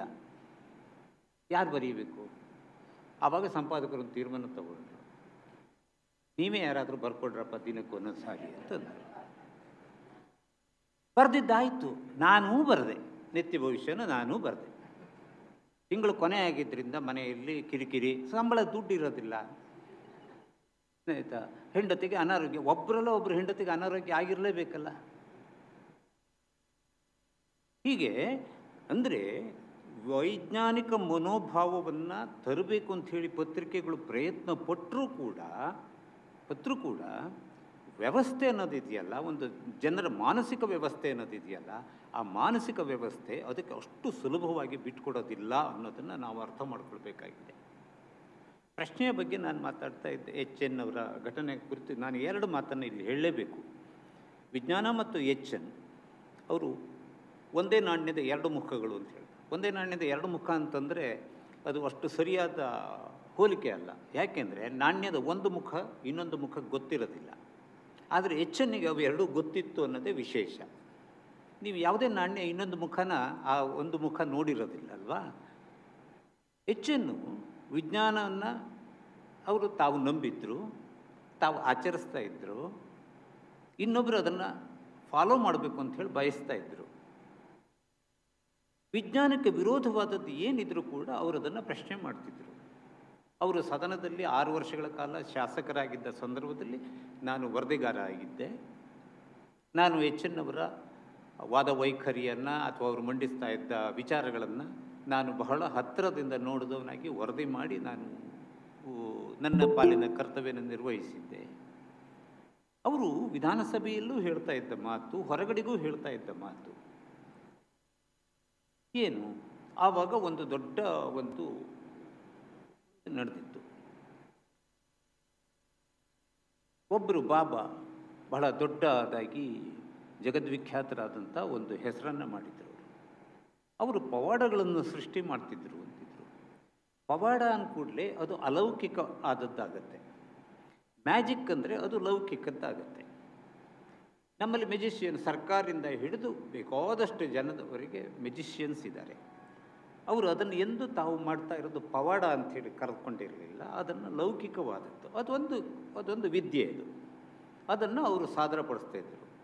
ಆದರೆ ಈ ಬಾಬಾಗಳಾದಂಥವರು ಅದನ್ನು ಪವಾಡ ಅಂಥೇಳಿ ಹೇಳ್ತಿದ್ರು. ಪವಾಡ ಅಂತಂದ ಕೂಡಲೇ ಅದಕ್ಕೆ ಸಿಗೋ ಆಡಿಯನ್ಸೇ ಬೇರೆ. ಲೌಕಿಕ ಮತ್ತು ಅಲೌಕಿಕದ ನಡುವಿನ ಈ ವ್ಯತ್ಯಾಸವನ್ನು, ಅದರ ನಡುವಿನ ಗೋಡೆಯನ್ನು ಒಡೆದು ಹಾಕಬೇಕು ಅಂತ ಹೇಳೋ ಪ್ರಯತ್ನವೇ ವಿಜ್ಞಾನದ್ದು. ಅಲ್ಲಿ ಮಾತ್ರ ನಡೆದಿಲ್ಲ. ಸೊ ಇಂಥ ಒಂದು ಪರಿಸ್ಥಿತಿಯಲ್ಲಿ ವಿಜ್ಞಾನವನ್ನು ಜನರ ಬಳಿಗೆ ತಗೊಂಡು ಹೋಗೋದು ಹೇಗೆ? ವಿಜ್ಞಾನ ವೇದಿಕೆ ಆ ಕೆಲಸ ಮಾಡ್ತಾ ಇದೆ 35-40 ವರ್ಷಗಳಿಂದ. ಪ್ರತಿ ವರ್ಷ ನೋಡ್ತಾ ಬಂದರೆ ಈಗ ಆಡಿಟೋರಿಯಂನಲ್ಲಿ ಜಾಗ ಸಾಕಾಗದೆ ಹೊರಗಡೆ CCTV ಹಾಕಬೇಕಾದಂಥ ಪರಿಸ್ಥಿತಿ ಬಂದಿದೆ. ಅಂದರೆ ವಿಜ್ಞಾನದ ವಿಷಯಕ್ಕೆ ಜನರಿದ್ದ ಆಸಕ್ತಿ ಇದೆ, ಕುತೂಹಲ ಇದೆ, ಹಸಿವಿದೆ. ಅದನ್ನು ತಣಿಸೋದು ಹೇಗೆ, ಆ ಹಸಿವನ್ನು ನೀಗೋದು ಹೇಗೆ ಅನ್ನೋ ಪ್ರಶ್ನೆ ಇವತ್ತು ಪತ್ರಿಕೋದ್ಯಮದ ಮುಂದೆ ಕೂಡ ಇದೆ. ಪತ್ರಿಕೆಗಳಲ್ಲಿ ಮುಂಚೆ ಇಷ್ಟೆಲ್ಲ ವಿಜ್ಞಾನಕ್ಕೆ ಸಂಬಂಧಪಟ್ಟ ಲೇಖನಗಳು ಬರ್ತಿರಲಿಲ್ಲ. ನೀವು ನಾಡಿದ್ದು ನಾಗೇಶ್ ಹೆಗಡೆಯವರ ಮಾತನ್ನು ನೀವು ಇಲ್ಲಿ ಕೇಳಲಿಕ್ಕೆ ಇದ್ದೀರಿ. ಸರಳ ಕನ್ನಡದಲ್ಲಿ ವಿಜ್ಞಾನವನ್ನು ಹೇಳೋದಕ್ಕೆ ಸಾಧ್ಯವೇ ಹೇಗೆ ಅಂತ ನೋಡಿ. ಲ್ಯಾಟಿನ್ ಅಮೆರಿಕದಂಥ ದೇಶಗಳಲ್ಲಿ ಕೂಡ ವಿಜ್ಞಾನದ ಕಲಿಕೆ ಆಯಾ ಸ್ಥಳೀಯ ಭಾಷೆಯಲ್ಲೇ ಆಗುತ್ತೆ. ಆದರೆ ಕರ್ನಾಟಕದಂಥ ಕಡೆ ಕನ್ನಡದಲ್ಲಿ ಸ್ಥಳೀಯ ಭಾಷೆಯಲ್ಲಿ ವಿಜ್ಞಾನವನ್ನು ನಮಗೆ ಬೋಧಿಸೋದಕ್ಕಾಗದೇ ಇರುವಂಥ ಪರಿಸ್ಥಿತಿ ಇದೆ. ಅವರು ಇಂಗ್ಲೀಷಿಗೆ ಹೋಗಬೇಕು, ಇಂಗ್ಲೀಷ್ ಮೂಲಕನೇ ವಿಜ್ಞಾನವನ್ನು ಕಲಿಬೇಕಾದಂಥ ಪರಿಸ್ಥಿತಿ ಇವತ್ತಿಗೂ ಇದೆ. ಅಂಥ ಸಂದರ್ಭದಲ್ಲಿ ಸರಳವಾಗಿ ವಿಜ್ಞಾನವನ್ನು ಜನಸಾಮಾನ್ಯರಿಗೆ, 4ನೇ ಕ್ಲಾಸ್ ಓದ್ದವರಿಗೆ, 5ನೇ ಕ್ಲಾಸ್ ಓದ್ದವರಿಗೆ, ನವಸಾಕ್ಷರರಿಗೆ ಮುಟ್ಟಿಸೋ ಅಂಥ ಒಂದು ಪ್ರಯತ್ನ ಇದೆಯಲ್ಲ, ಅದು ಪತ್ರಿಕೆಗಳಿಂದ ಆಗತ್ತೆ, ಸೈನ್ಸ್ ಮ್ಯಾಗ್ಝೈನ್ಗಳಿಂದ ಆಗೋದಿಲ್ಲ. ಸೈನ್ಸ್ ಮ್ಯಾಗ್ಝೈನ್ಗಳು ಒಂದು ಎಲೀಟ್ ಕ್ಲಾಸಿಗೆ ಮಾತ್ರ ಅವರು ಕೇಟರ್ ಮಾಡ್ತಾವೆ. ಆದರೆ ಪತ್ರಿಕೆಗಳು ಜನಸಾಮಾನ್ಯರಿಗೆ ಹಳ್ಳಿಗಳಲ್ಲಿ ಬಸ್ ಸ್ಟ್ಯಾಂಡಲ್ಲಿ ಕೂತು ಒಂದು ಪತ್ರಿಕೆ ತಗೊಂಡು 5 ಜನ ಓದೋ ಅಂಥ ಜಾಗಗಳಲ್ಲಿ ಸೈನ್ಸ್ ಏನಾದರೂ ಕೆಲಸ ಮಾಡ್ತಾಯಿದ್ರೆ ಅದು ಪತ್ರಿಕೆಗಳ ಮೂಲಕ ಮಾತ್ರ. ನಾಗೇಶ್ ಹೆಗಡೆಯವರು ಸುಮಾರು 50 ವರ್ಷದಿಂದ ತಮ್ಮ ಅಂಕಣವನ್ನು ಬರೀತಾ ಬಂದಿದ್ದಾರೆ ಪ್ರಜಾವಾಣಿಯಲ್ಲಿ. ನಿಮ್ಮಲ್ಲಿ ಕೆಲವರಾದರೂ ಅದನ್ನು ನೋಡಿರ್ತೀರಿ. ಏನು ಹೇಳುತ್ತೆ ಸೈನ್ಸ್ ನಮಗೆ ಕೊಡೋ ಉಪದೇಶ ಏನು? ಅಲ್ಟಿಮೇಟ್ಲಿ ನಮಗೆ ನಾವು ಅದನ್ನು ಅರ್ಥ ಮಾಡ್ಕೋಬೇಕಾದಂಥ ಪರಿಸ್ಥಿತಿ ಇವತ್ತಿದೆ. ಎಲ್ಲೇ ಹೋಗಲಿ, ಏನೇ ಮಾಡಲಿ, ಸೈನ್ಸ್ ಅಂಥೇಳಿ ಬಂದ ತಕ್ಷಣ ಒಂದು ವರ್ಗದಿಂದ ಪ್ರತಿರೋಧ ಬರೋದನ್ನು ನಾವು ಗಮನಿಸಬೇಕು. ಪ್ರತಿರೋಧ ಯಾಕೆ ಬರ್ತದೆ, ಎಲ್ಲಿಂದ ಬರ್ತದೆ, ಯಾರು ಅದರ ಹಿಂದೆ ಇದ್ದಾರೆ ಹೇಳೋದನ್ನು ನಾವು ನೋಡಬೇಕು.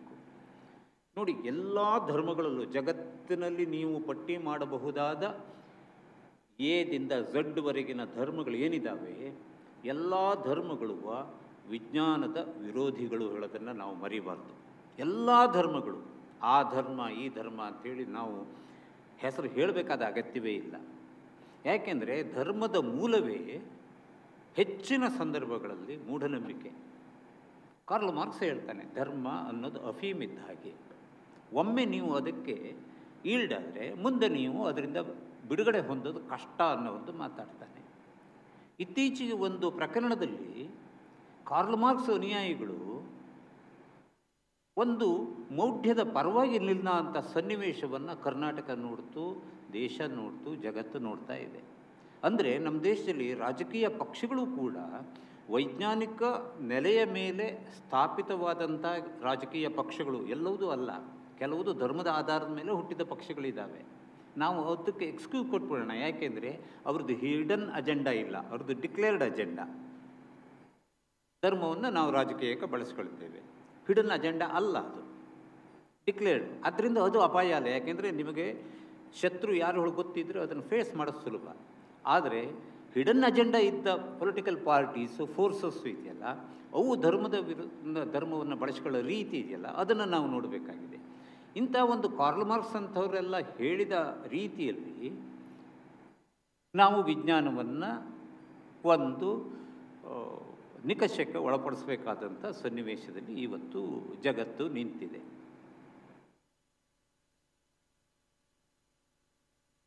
ವಿಜ್ಞಾನಕ್ಕೆ ನಾನು ಆರಂಭದಲ್ಲೇ ಹೇಳಿದೆ, ಎಲ್ಲ ಧರ್ಮಗಳು ಹೇಗೆ ನಿಂತಿದೆಯೋ, ವಿರೋಧವಾಗಿ ನಿಂತಿದ್ದಾವೋ, ಅದೇ ರೀತಿ ಮೂಢನಂಬಿಕೆಗಳು ಅನ್ನೋದಿದೆಯಲ್ಲ, ಮೂಢನಂಬಿಕೆಗಳು ಯಾವ ರೀತಿಯಲ್ಲಿ ಕೆಲಸ ಮಾಡ್ತವೆ ಅಂಥೇಳಿ ನಾವು ಹೇಳೋಕ್ಕಾಗೋದಿಲ್ಲ. ನಾನು ಒಂದು ಉದಾಹರಣೆಯನ್ನು ಕೊಡ್ತೀನಿ. ಈಗ ಸೈನ್ಸಿನ ಬೈ ಪ್ರಾಡಕ್ಟ್ ಎನ್ನಬಹುದಾದ್ದು ನಮ್ಮ ಚಲನಚಿತ್ರ ಮತ್ತು ಟಿ ವಿಗಳು. ವಿಜ್ಞಾನವೇ ಅದನ್ನು ಕಂಡುಹಿಡಿದಿದ್ದು. ವಿಜ್ಞಾನ ಬೆಂಕಿಯನ್ನು ಕಂಡುಹಿಡಿದಿದೆ, ಬೆಳಕನ್ನು ಕಂಡುಹಿಡಿದಿದೆ. ಆದರೆ ಬೆಳಕು ಮತ್ತು ಬೆಂಕಿಯ ನಡುವಿನ ವ್ಯತ್ಯಾಸವನ್ನು ಅರ್ಥ ಮಾಡಿಕೊಳ್ಳೋದನ್ನು ನಮಗೆ ಬಿಟ್ಟಿದೆ. ಅದು ನಮಗೆ ಬೆಳಕು ಮುಖ್ಯವೋ ಬೆಂಕಿ ಮುಖ್ಯವೋ ಅನ್ನೋದನ್ನು ನಾವು ಆಯ್ಕೆ ಮಾಡಿಕೊಳ್ಬೇಕು. ಅದು ನಮ್ಮ ವಿವೇಚನೆಗೆ ಬಿಟ್ಟ ವಿಚಾರ. ಸೊ ವಿಜ್ಞಾನದ ಬೈ ಪ್ರಾಡಕ್ಟ್ ಅನ್ನಬಹುದಾದ ಸಿನಿಮಾ ಮತ್ತು ಟಿ ವಿಗಳಲ್ಲಿ ಇವತ್ತು ಏನಾಗ್ತಾ ಇದೆ? ಯಾಕೆಂದರೆ ಇವತ್ತು ಟಿ ವಿ ಕೂಡ ನಮ್ಮ ಮಾಧ್ಯಮದ ಒಂದು ಭಾಗವೇ ಆಗಿರೋದರಿಂದ ಅದನ್ನು ನಾವು ನೇರವಾಗಿ ತಗೊಳ್ಬಹುದಾದಂಥ ಅವಕಾಶ ಇದೆ. ವಿಜ್ಞಾನವನ್ನು ಇತ್ತೀಚೆಗೆ ನಾನು ಈ ಟಿ ವಿ ಸೀರಿಯಲ್ಗಳ ಬಗ್ಗೆ ಒಂದು ಲೇಖನ ಬರೀಬೇಕಾಗಿ ಬಂತು. ಕನ್ನಡದ ಸೀರಿಯಲ್ಗಳ ಬಗ್ಗೆ 6-8 ಚಾನಲ್ಗಳಲ್ಲಿ ಸೀರಿಯಲ್ಗಳು ಬೆಳಗ್ಗೆಯಿಂದ ರಾತ್ರಿವರೆಗೂ ಬರ್ತಾ ಇರ್ತದೆ. ರಾತ್ರಿ ಆಮೇಲೆ ಅದು ಮತ್ತೆ ಪುನರಾವರ್ತನೆ ಆಗ್ತದೆ. ಹಾಗಾಗಿ ಒಂದು ಟಿ ವಿನಲ್ಲಿ ನೋಡಿದ ಟೈಮ್ನಲ್ಲಿ ಇನ್ನೊಂದು ಟಿ ವಿನಲ್ಲಿ ಮತ್ತೊಂದು ಸೀರಿಯಲ್ ಇರೋದರಿಂದ ನಾನು ಒಂದು ವಾರ ಕಾಲ ಮನೆಯಲ್ಲಿ ಟಿ ವಿ ಮುಂದುಗಡೆ ಕೂತು ಆ ಸೀರಿಯಲ್ಗಳನ್ನೆಲ್ಲ ನೋಡಿದೆ. ಒಂದೊಂದಾಗಿ ನೋಡಿದೆ. ಎಲ್ಲದ್ರ ಬಗ್ಗೆ ಪ್ರಸ್ತಾಪ ಬೇಡ. ಒಂದು ಚಾನಲ್ನಲ್ಲಿ ಒಂದು ಸೀರಿಯಲ್ಲು ಬರ್ತಾ ಇತ್ತು, ನಾನು ನೋಡಿದೆ.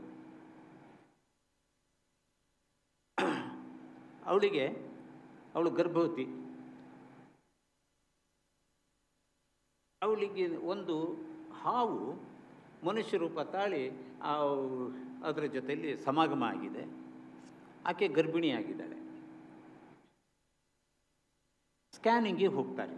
ಮತ್ತು ಅದೇ ವಿಜ್ಞಾನ. ಸ್ಕ್ಯಾನಿಂಗಿಗೆ ಹೋದರೆ ಆಕೆಯ ಹೊಟ್ಟೆಯಲ್ಲಿ ಒಂದು ಹಾವಿನ ಮರಿ ಇರ್ತದೆ. ಜಗತ್ತಿನಲ್ಲಿ ನನಗೆ ಗೊತ್ತಿಲ್ಲ, ನೀವು ಹೇಳಬೇಕು, ಯಾವುದಾದ್ರೂ ಒಂದು ಹಾವು ಮರಿಯನ್ನು ಹಾಕ್ತದ, ಮೊಟ್ಟೆಯನ್ನು ಹಾಕ್ತದ? ಒಂದು ವೇಳೆ ಅದನ್ನು ನಾವು ಮೊದಲ ಅರ್ಧ ಭಾಗವನ್ನು ನಿಜ ನಂಬಿಕೊಂಡ್ರೂ ಕೂಡ ಆ ಹೆಣ್ಣುಮಗಳ ಹೊಟ್ಟೆಯಲ್ಲಿ ಒಂದು ಮೊಟ್ಟೆ ಇರಬೇಕಿತ್ತು. 1, 2, 3. ಯಾವುದೇ ಹಾವು ಒಂದು ಮೊಟ್ಟೆ ಇಡೋದಿಲ್ಲ, ಆಯಿತಾ? ಮೊಟ್ಟೆಯೂ ಇಲ್ಲ, ಅಲ್ಲಿ ಮರಿ ಇದೆ. ಸ್ಕ್ಯಾನ್ನಲ್ಲಿ ಹಾವು ಕಾಣಿಸುತ್ತೆ ಡಾಕ್ಟ್ರಿಗೆ. ನೀವು ಇದನ್ನು ಯಾವ ರೀತಿಯಲ್ಲಿ ನೀವು ವ್ಯಾಖ್ಯಾನಕ್ಕೊಳಪಡಿಸೋಕ್ಕೆ ಸಾಧ್ಯ?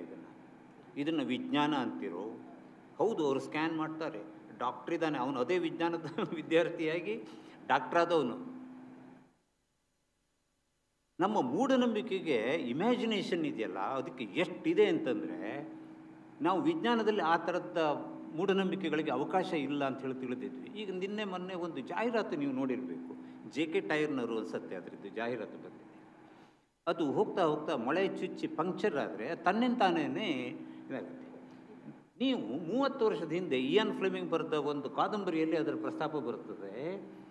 ಅವನು ಜೇಮ್ಸ್ ಬಾಂಡ್ ಸಿನಿಮಾದಲ್ಲಿ 10 ವರ್ಷದ ಹಿಂದೆ ತೆರೆಕಂಡ ಸಿನಿಮಾದಲ್ಲಿ, 10-15 ವರ್ಷದ ಹಿಂದೆ ತೆರೆಕಂಡ ಸಿನಿಮಾದಲ್ಲಿ ಅದೊಂದಿದೆ.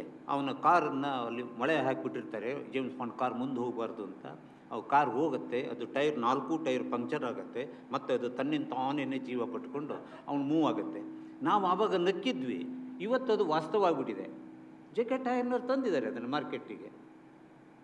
ಅಂದರೆ ನಾವು ಒಂದು ಕಾಲದ ಏನು ಕಲ್ಪನೆ ಇದೆ, ಭವಿಷ್ಯದಲ್ಲಿ ಅದು ಸತ್ಯ ಆಗೋಂಥದ್ದು.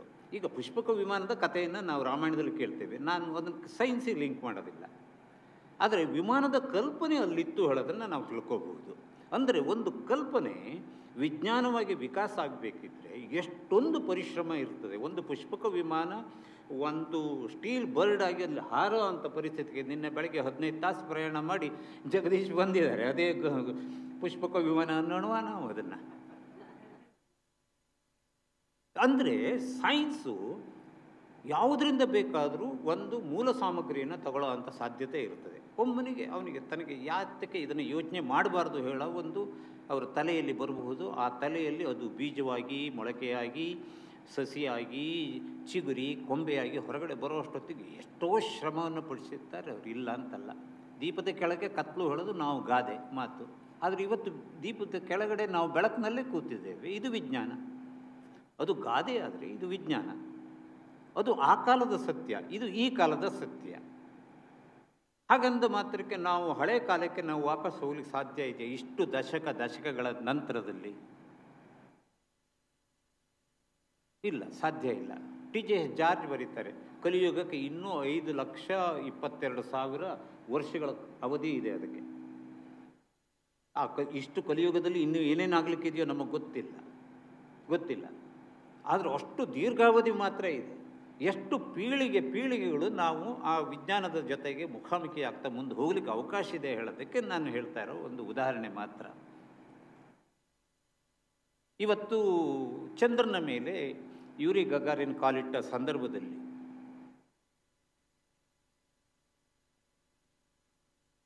ಕರ್ನಾಟಕದ ಒಬ್ಬ ಜ್ಯೋತಿಷಿ ಅವರು ಹೇಳಿದರು, ಆ ಚಂದ್ರನೇ ಬೇರೆ, ನಮ್ಮ ಚಂದ್ರನೇ ಬೇರೆ ಅಂತ. ಆ ಜ್ಯೋತಿಷಿ ಒಂದು ಸರ್ಕಾರಕ್ಕೆ ಅಘೋಷಿತ ಅಡ್ವೈಸರ್ ಆಗಿದ್ದರು. ಇನ್ನು ಆ ಸರ್ಕಾರ ಹೇಗೆ ಹೋಗ್ಬೋದು? ವೈಜ್ಞಾನಿಕ ಮನೋಭಾವ, ವೈಜ್ಞಾನಿಕ ಮನೋಧರ್ಮ ನಾವು ಹೇಳ್ತೇವೆ, ಆಗಬೇಕು, ಇರಬೇಕು. ಸೈನ್ಸ್ನಲ್ಲಿ ಅದಕ್ಕೆ ಅವಕಾಶ ಇದ್ದರೆ ನಾವು ಅದನ್ನು ಒಪ್ಪೋಣ, ಇಲ್ಲ ಅಂತಲ್ಲ. ಈಗ ಅನ್ನಾಹಾರಗಳನ್ನು ಗ್ರಹಣದ ಸಮಯದಲ್ಲಿ ಮಾಡಿಟ್ಟಿದ್ದನ್ನು ತಿನ್ನಬಾರ್ದು ಅಂತೇಳಿ ಹೇಳ್ತಾರೆ. ರೇಡಿಯೇಷನ್ ಪರಿಣಾಮ ಅದರ ಮೇಲೆ ಆಗಬಹುದು ಅಂತೇಳಿ ಹೇಳ್ತಾರೆ. ಗರ್ಭಿಣಿ ಸ್ತ್ರೀಯರು ಹೊರಗಡೆ ಹೋಗಬಾರ್ದು ಅಂತಾರೆ. ನೆಕೆಡ್ ಐಸ್ನಿಂದ ಮೇಲ್ಗಡೆ ಸೂರ್ಯನ ನೋಡಬಾರ್ದು ಹೇಳ್ತಾರೆ. ಇವೆಲ್ಲವೂ ಸೈಂಟಿಫಿಕಲಿ ಪ್ರೂವ್ಡ್. ಆದರೆ ರಾಹು ಕೇತು ಅಂಥೇಳಿ ಏನು ರಾಹು ನುಂಗದ ಸೂರ್ಯನ ಅಂತೇಳಿ ಹೇಳ್ತಿರಲ್ಲ, ಅದಕ್ಕೆ ರಾಹು ಹೇಳೋ ಗ್ರಹವೇ ಇಲ್ಲ ವಿಜ್ಞಾನದ ಪ್ರಕಾರ. ಅದು ಎಲ್ಲಿದೆ? ಪಂಚಾಂಗದಲ್ಲಿದೆ, ಇಲ್ಲ ಅಂತ ನಾನು ಹೇಳೋದಿಲ್ಲ. ನಾವು ಪಂಚಾಂಗವನ್ನು ನಂಬಬೇಕೆ ಅಥವಾ ನಮ್ಮ ಕಣ್ಣೆದುರು ಸತ್ಯ ಅನ್ಬೋದಾದಂಥ ಪಂಚಭೂತಗಳನ್ನು ನಂಬಬೇಕೆ? ಜರ್ನಲಿಸಮ್ ಮುಂದಿರೋ ಸವಾಲು ಇದು. ನಾನು ಆರಂಭದಲ್ಲಿ ನಿಮಗೊಂದು ಮಾತನ್ನು ಹೇಳಿದೆ, ನಿತ್ಯ ಭವಿಷ್ಯದ ಕಥೆಯನ್ನು ಹೇಳಿದೆ. ನಿತ್ಯ ಭವಿಷ್ಯ ಹೇಗೆಲ್ಲ ಜನರನ್ನು ಮರಳು ಮಾಡ್ತದೆ, ಮೂಢ್ಯ ಮಾಡ್ತದೆ ಅಂತ ಹೇಳಿ. ನಾನು ಪತ್ರಿಕೆಯಲ್ಲಿದ್ದಾಗ ಬಹಳ ದೊಡ್ಡ ಜ್ಯೋತಿಷಿ ಬಂದರು. ಅವರು ತಮ್ಮ ಬಗ್ಗೆ ಒಂದು ಲೇಖನವನ್ನು ಬರೀಬೇಕು ಅಂಥೇಳಿ ಒತ್ತಾಯ ಮಾಡಿದರು. ನಾನು ಹೇಳಿದೆ, ನಮ್ಮ ಪತ್ರಿಕೆಯಲ್ಲಿ ಅದಕ್ಕೆಲ್ಲ ಅವಕಾಶ ಇಲ್ಲ, ನಾವು ಬರೆಯಲ್ಲ ಅದನ್ನು ಅಂತ ಹೇಳಿದೆ. ಅವರು ಬೇರೆ ಬೇರೆ ಮಾರ್ಗಗಳನ್ನು ಅನುಸರಿಸಿದರು, ಟ್ರೈ ಮಾಡಿದರು. ಆಮೇಲೆ ಒಂದು ಆ್ಯಡ್ ಏಜೆನ್ಸಿ ಮೂಲಕ ಅದರ ಒತ್ತಡ ಥರ ಅಂತ ಪ್ರಯತ್ನ ಮಾಡಿದರು. ಇವೆಲ್ಲ ಆಯಿತು. ಕಡೆಗೆ ಒಂದು ದಿವಸ ಕೇಳಿದರು, ನಿಮ್ಮ ಮಾಲೀಕರು ಹೇಳಿದರೆ ನೀವೇನು ಮಾಡ್ತೀರಿ ಅಂಥೇಳಿ ನೇರವಾಗಿ ನನಗೆ ಕೇಳಿದರು. ನಮ್ಮ ಪತ್ರಿಕೆಯ ಮಾಲೀಕರೇ ಆ ತೀರ್ಮಾನ ತೊಗೊಂಡ್ರೆ ಆ ಪತ್ರಿಕೆಯ ಹೆಸರು ಬದಲಿಗೆ ಅಲ್ಲೇ ನಿಮ್ಮ ಹೆಸರು ಹಾಕ್ಬೋದು, ಅವ್ರಿಗೆ ಆ ಸ್ವಾತಂತ್ರ್ಯ ಇದೆ, ನನಗಿಲ್ಲ, ನಾ ಮಾಡೋಕ್ಕಾಗಲ್ಲ ಅಂತಂದೆ. ಆಯಿತು, ಆ ಭೇಟಿಯನ್ನು ಮಾಡಿದರು. ಒಂದು ದಿವಸ ಸಂಪಾದಕರು ನನ್ನನ್ನು ಕರೆದು ಕೇಳಿದರು, ಅಲ್ರಿ ನಿಮ್ಮ ಪ್ರಾಬ್ಲಮ್ ಏನು, ಅವ್ರ ಬಗ್ಗೆ ಒಂದು 4 ಪ್ಯಾರ ಬರೆದು ಡಿಸ್ಪೋಸ್ ಮಾಡಿಬಿಡಿ, ತಲೆ ತಿಂತಿದ್ದಾನೆ ಮನುಷ್ಯ ಅನ್ನೋ ಥರದಲ್ಲಿ ಹೇಳಿದರು. ನಾನು ಹೇಳಿದೆ, ಪ್ರಾಬ್ಲಮ್ ನನಗಲ್ಲ, ಪ್ರಾಬ್ಲಮ್ ನಿಮಗೆ. ನನಗೆ ಹೇಗಾಗುತ್ತೆ ಅಂದರು.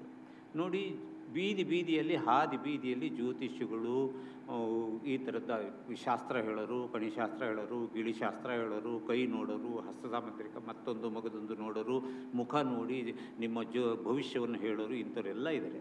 ನಾಳೆ ಬಂದವರು ನಿಮ್ಮ ಮನೆ ಮುಂದೆ ಕ್ಯೂ ನಿಂತ್ಕೊಂಡ್ರೆ ನೀವು ಎಷ್ಟು ಜನರ ಬಗ್ಗೆ ಲೇಖನ ಬರೆಸ್ತೀರಿ ನೀವು? ನಾವು ಇದಕ್ಕಾಗಿ ನಾವು ಬಾಗಿಲನ್ನು ತೆಗಿಬಾರ್ದು, ಇದು ನನ್ನ ನಂಬಿಕೆ. ನೀವು ಮನಸ್ಸು ಮಾಡಿದರೆ ನಂದೇನು ತಕರಾರಿಲ್ಲ ಅದಕ್ಕೆ ನಮ್ಮ ಮಾತನ್ನು ಹೇಳಿದೆ. ಇಲ್ಲ, ಸರಿಯಾದ ನಿರ್ಧಾರ ಅಂತಂದರು. ಹೀಗೆ ಅಂದರೆ ಒತ್ತಡಗಳು ನಾನು ಹೇಳೋದು ಎಲ್ಲೆಲ್ಲಿಂದ ಯಾವ್ಯಾವ ರೀತಿಯಿಂದ ಬರ್ತಾವೆ ಅಂತೇಳಿ ಹೇಳೋದಕ್ಕೆ ಹೇಳೋದು. ನೀವು ಒಂದು ಕಥೆಯಲ್ಲಿ ಯಾವುದೋ ಒಂದು ಹೆಸರನ್ನು ಹಾಕಿದರೆ ದೊಡ್ಡ ಚಳುವಳಿ ಗಲಾಟೆ ಆಗೋ ಅಂಥ ಸಂದರ್ಭಗಳನ್ನು ನಾವು ನೋಡಿದ್ದೇವೆ. ನಾವು ಆ ಹೆಸರು ಬೇರೆ, ಈ ಕಥೆಯಲ್ಲಿ ಬರೋ ಕ್ಯಾರೆಕ್ಟರ್ ಬೇರೆ ಅನ್ನೋಂಥದ್ದನ್ನು ತಿಳ್ಕೊಳ್ಳಿಕ್ಕೆ ಆಗದೇ ಇರೋಷ್ಟು ಮೌಢ್ಯ ನಮ್ಮನ್ನು ಅವಲಂಬಿಸಿರೋದನ್ನು ನಾವು ಗಮನಿಸಿದ್ದೇವೆ. ಉದ್ದಕ್ಕೂ ಎಲ್ಲಿ ನೋಡ್ತಾ ಬರ್ತೇವೆ ನಾವು ಶಾಸ್ತ್ರಗಳನ್ನು ನೋಡಿ, ನೀವು ಎಲ್ಲೋದನ್ನು ನೋಡಿ. ಇದು ಕವಿಗಳು ಬರೀತಾರೆ, ಎಲ್ಲೋ ಇಲ್ಲದ ದೇವರ ಹುಡುಕಿದೆ ಕಲ್ಲು ಮಣ್ಣಿನ ಗುಡಿಯೊಳಗೆ ಅಂತಾರೆ. ಕುವೆಂಪು ಬರ್ತಾರೆ, ಗುಡಿ ಚರ್ಚು ಮಸೀದಿಗಳ ಬಿಟ್ಟು ಹೊರಬನ್ನಿ ಅಂತೇಳಿ ಅವ್ರು ಹೇಳ್ತಾರೆ. ಯಾಕೆ ಅವರು ಕೊಟ್ಟ ನಮಗೆ ಅವ್ರು ಯಾಕೆ ಅದನ್ನು ಹೇಳ್ತಾರೆ? ಯಾವ ಅನುಭವದ ಆಧಾರದ ಮೇಲೆ ಅವರು ಅದನ್ನು ಹೇಳ್ತಾರೆ? ನಾವು ಪ್ರಕೃತಿಯನ್ನು ವಿಶಾಲವಾಗಿ ನಾವು ನೋಡ್ತೇವೆ. ನಮ್ಮ ಪೂರ್ವಿಕರು, ನಮ್ಮ ಹಳೆಯವರು, ಅವರಿಗೆ ಪ್ರತ್ಯಕ್ಷ ದೇವರು ಅಂತಿದ್ದಿದ್ದು ಸೂರ್ಯ ಮಾತ್ರ. ಅವರು ಸೂರ್ಯನಿಗೆ ಕೈ ಮುಗಿದು ಇದು ಮಾಡ್ತಿದ್ರು. ನಮ್ಮ ಮಂತ್ರಗಳನ್ನು ನೋಡಿ, ನೀವು ಮಂತ್ರಗಳನ್ನು ನೋಡಿದರೆ ನಿರಾಕಾರ ಸ್ವರೂಪಂ ದೇವಂ ಅಂತ ಶುರುವಾಗುತ್ತೆ ಮಂತ್ರಗಳು. ನಿರಾಕಾರ ಸ್ವರೂಪಂ ದೇವಂ. ನೀವು ಯಾವುದೇ ದೇವರನ್ನು ನೀವು ತಗೊಳ್ಳಿ ಪೂಜೆಗೆ, ದೇವರಿಗೆ ಆಕಾರ ಇಲ್ಲ ಹೇಳೋದನ್ನು ನಮ್ಮ ಮಂತ್ರಗಳೇ ಹೇಳ್ತಾವೆ. ಆದರೆ ನಾವು ದೇವರಿಗೆ ರೂಪವನ್ನು ಕೊಟ್ಬಿಟ್ಟಿದ್ದೇವೆ. ಎಷ್ಟು ರೂಪ ಕೊಟ್ಟಿದ್ದೇವೆ? ನಮ್ಮ ಪ್ರಕಾರ 33 ಕೋಟಿ, ಎಲ್ಲರೂ ಅಷ್ಟೇ. ಸೊ ಈಗ ಇದು ಒಂದು ಭಾಗ. ಇನ್ನೊಂದು ಭಾಗ ಹೇಳ್ತೀನಿ. ನಾನು ಇಂಟರ್ನ್ಯಾಷನಲ್ ಫಿಲ್ಮ್ ಫೆಸ್ಟಿವಲ್ದು ಯಾವುದೊಂದು ಜೂರಿ ಆಗಿದ್ದೆ. ಅದರೊಳಗಡೆ ಗುರುನಾನಕರಿಗೆ ಸಂಬಂಧಪಟ್ಟಂಥ ಒಂದು ಚಿತ್ರ ಬಂತು. ಅಲ್ಲಿ ಗುರುನಾನಕರ ಮುಖ ತೋರಿಸಲ್ಲ ಆ ಸಿನಿಮಾದಲ್ಲಿ. ಆ 2 ತಾಸಿನ ಸಿನಿಮಾದಲ್ಲಿ ಶ್ಯಾಡೋದಲ್ಲಿ ಬರ್ತದೆ, ಅದು ಶ್ಯಾಡೋ ಬರ್ದಂಗೆ ಬರ್ತದೆ ಅದು ಅಷ್ಟೇ. ಆದರೆ ಆ ಸಿನಿಮಾ ರಿಲೀಸ್ ಆಗಲೇ ಇಲ್ಲ. ಕಾರಣ ಇಷ್ಟೇ, ನೀವು ಗುರುನಾನಕನ್ನು ತೋರಿಸೋ ಹಾಗಿಲ್ಲ. ಇದಿದೆ, ಎಲ್ಲದರಲ್ಲೂ ಇದೆ. ಅಲ್ಲಿ ಗುರುನಾನಕನ್ನು ನಾವು ತೋರಿಸೋ ಹಾಗಿಲ್ಲ, ಇಲ್ಲಿ ಪೈಗಂಬರರು ಇದ್ದಾರೆ ಅಂತೇಳಿ ತೋರಿಸೋ ಹಾಗಿಲ್ಲ, ಈ ಥರ ಇದ್ದಾರೆ ಹೇಳಿ ತೋರಿಸೋ ಹಾಗಿಲ್ಲ. ನಾವು ಇಲ್ಲದನ್ನು ಕಲ್ಪನೆ ಮಾಡಿಕೊಂಡು ನಾವು ನಮಸ್ಕಾರ ಮಾಡಬೇಕು, ಪ್ರಾರ್ಥನೆ ಮಾಡಬೇಕು, ನಮಾಜ್ ಸಲ್ಲಿಸಬೇಕು. ವಿಜ್ಞಾನ ಏನು ಮಾಡಬೇಕು ಇಂಥ ಸಂದರ್ಭದಲ್ಲಿ? ವಿಜ್ಞಾನ ಏನು ಮಾಡಬೇಕು? ನಿಮಗೆ ಈಗ ಗುರುನಾನಕರ ಆದೇಶಗಳು ಅಥವಾ ಅವರ ಸಂದೇಶಗಳು, ಪೈಗಂಬರರ ಸಂದೇಶಗಳು, ರಾಮಕೃಷ್ಣಾದಿಗಳ ಸಂದೇಶಗಳು ರೀಚ್ ಆಗೋದಕ್ಕೆ ಮಾರ್ಗಗಳು 2-3 ಇದ್ದಾವೆ. ಒಂದನೇದು ಪುಸ್ತಕಗಳ ಮೂಲಕ ರೀಚ್ ಆಗುತ್ತೆ, ಮತ್ತೊಂದು ಕಾಲ್ಪನಿಕ ಕಥೆಗಳ ಮೂಲಕ, ಕಾಲು ಕೈ ಇಲ್ಲದೇ ಇರೋ ಕಥೆಗಳ ಮೂಲಕ ಹೋಗುತ್ತೆ, ಇನ್ನೊಂದು ಸಿನಿಮಾದಂಥ ಮಾಧ್ಯಮದಿಂದ ಪ್ರಸಾರ ಆಗುತ್ತೆ. ಇವು 3ಕ್ಕೂ ಬಾಗಿಲು ಹಾಕಿದರೆ ಹೇಗಿರುತ್ತೆ? ನೀವು ಹೀಗೆ ಹಾಡಬೇಕು, ನೀವು ಹೀಗೆ ಹೇಳಬೇಕು ಅಂತ ಒಂದು ಸೂತ್ರವನ್ನು ನಾವು ಇವತ್ತು ನೋಡ್ತಾ ಇದ್ದೀವಿ. ಜಗತ್ತಿನ ಎಲ್ಲ ಭಾಗದಲ್ಲಿದೆ ಈ ರೀತಿಯ ಒಂದು ಅಪಸವ್ಯ ಮನುಷ್ಯನ ಮನಸ್ಸನ್ನು ಮೆತ್ತಿಬಿಟ್ಟಿದೆ, ಕವರ್ ಮಾಡಿದೆ. ನಾವು ಅದನ್ನು ಹೇಗೆ ಒಡೆಯೋದು ಹೇಗೆ? ಪತ್ರಕರ್ತರು ಅದನ್ನು ಒಡಿಬೇಕು ಹೇಗೆ ಅಂತ ನನಗಷ್ಟು ಸುಲಭ ಅಂತ ಹೇಳಿ ಅನಿಸೋದಿಲ್ಲ ಅದು. ಈಗ ಜ್ಞಾನ ಮತ್ತು ಅಜ್ಞಾನ ಇವೆರಡನ್ನ ನಡುವೆ ನಾವು ವಿಜ್ಞಾನವನ್ನು ನೋಡಬೇಕಾಗಿದೆ. ನಾನು ಟಿ ವಿ ಸೀರಿಯಲ್ ಬಗ್ಗೆ ಹೇಳ್ತಾ ಇದ್ದೆ. ಟಿ ವಿ ಸೀರಿಯಲ್ ನೋಡೋರಲ್ಲಿ ಒಂದು ಸಮೀಕ್ಷೆಯ ಪ್ರಕಾರ ಸುಮಾರು 55% ಹೆಣ್ಣು ಮಕ್ಕಳು ಟಿ ವಿ ಸೀರಿಯಲ್ಗಳನ್ನು ನೋಡ್ತಾರೆ ಅನ್ನೋದು ಒಂದು ರ್ಯಾಂಡಮ್ ಆಗಿ ನಡೆದಿರುವಂಥ ಒಂದು ಸಮೀಕ್ಷೆ. 5-10% ಹೆಚ್ಚು ಕಡಿಮೆ ಇರ್ಬೋದು, ಇಲ್ಲ ಅಂತ ನಾನು ಹೇಳೋದಿಲ್ಲ. ಹಾಗೆ ನೋಡೋ ಹೆಣ್ಣು ಮಕ್ಕಳಲ್ಲಿ 50%ಗಿಂತ ಜಾಸ್ತಿ ಹೆಣ್ಣು ಮಕ್ಕಳು ವಿದ್ಯಾವಂತರು, ಪದವೀಧರರು.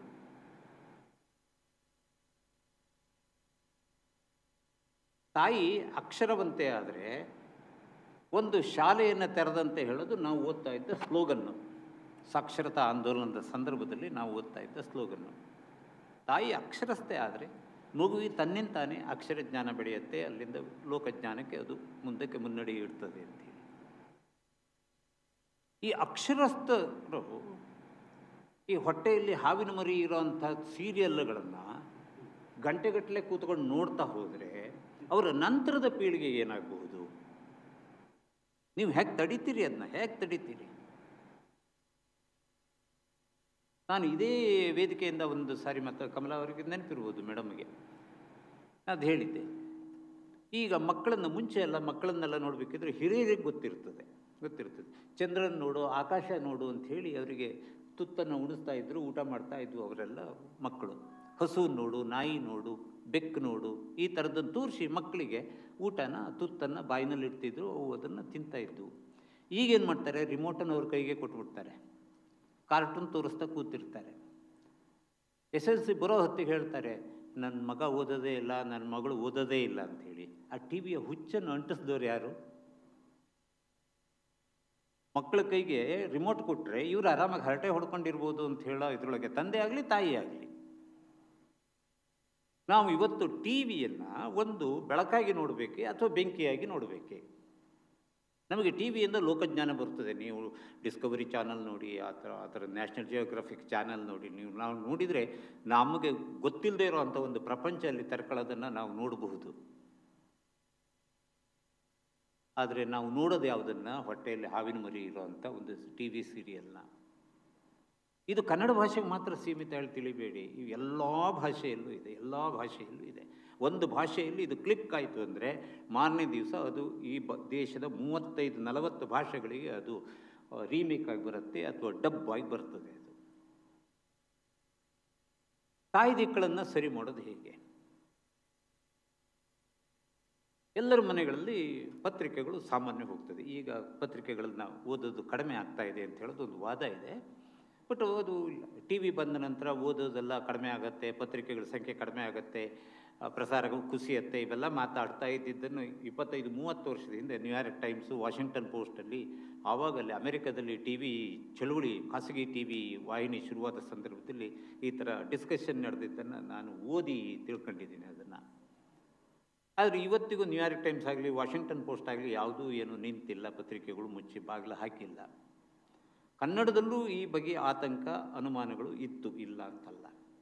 ಆದರೆ ಆ ಓದಿನ ಸುಖ ಇದೆಯಲ್ಲ, ಆ ಓದಿನ ಸುಖ ನೋಡುವ ಇದರಲ್ಲಿ ಇರೋದಿಲ್ಲ ಅಂತ ಹೇಳೋದು ಬಹುತೇಕರ ಅಭಿಪ್ರಾಯ. ನನ್ನದಂತೂ ಖಚಿತವಾದ ಅಭಿಪ್ರಾಯ.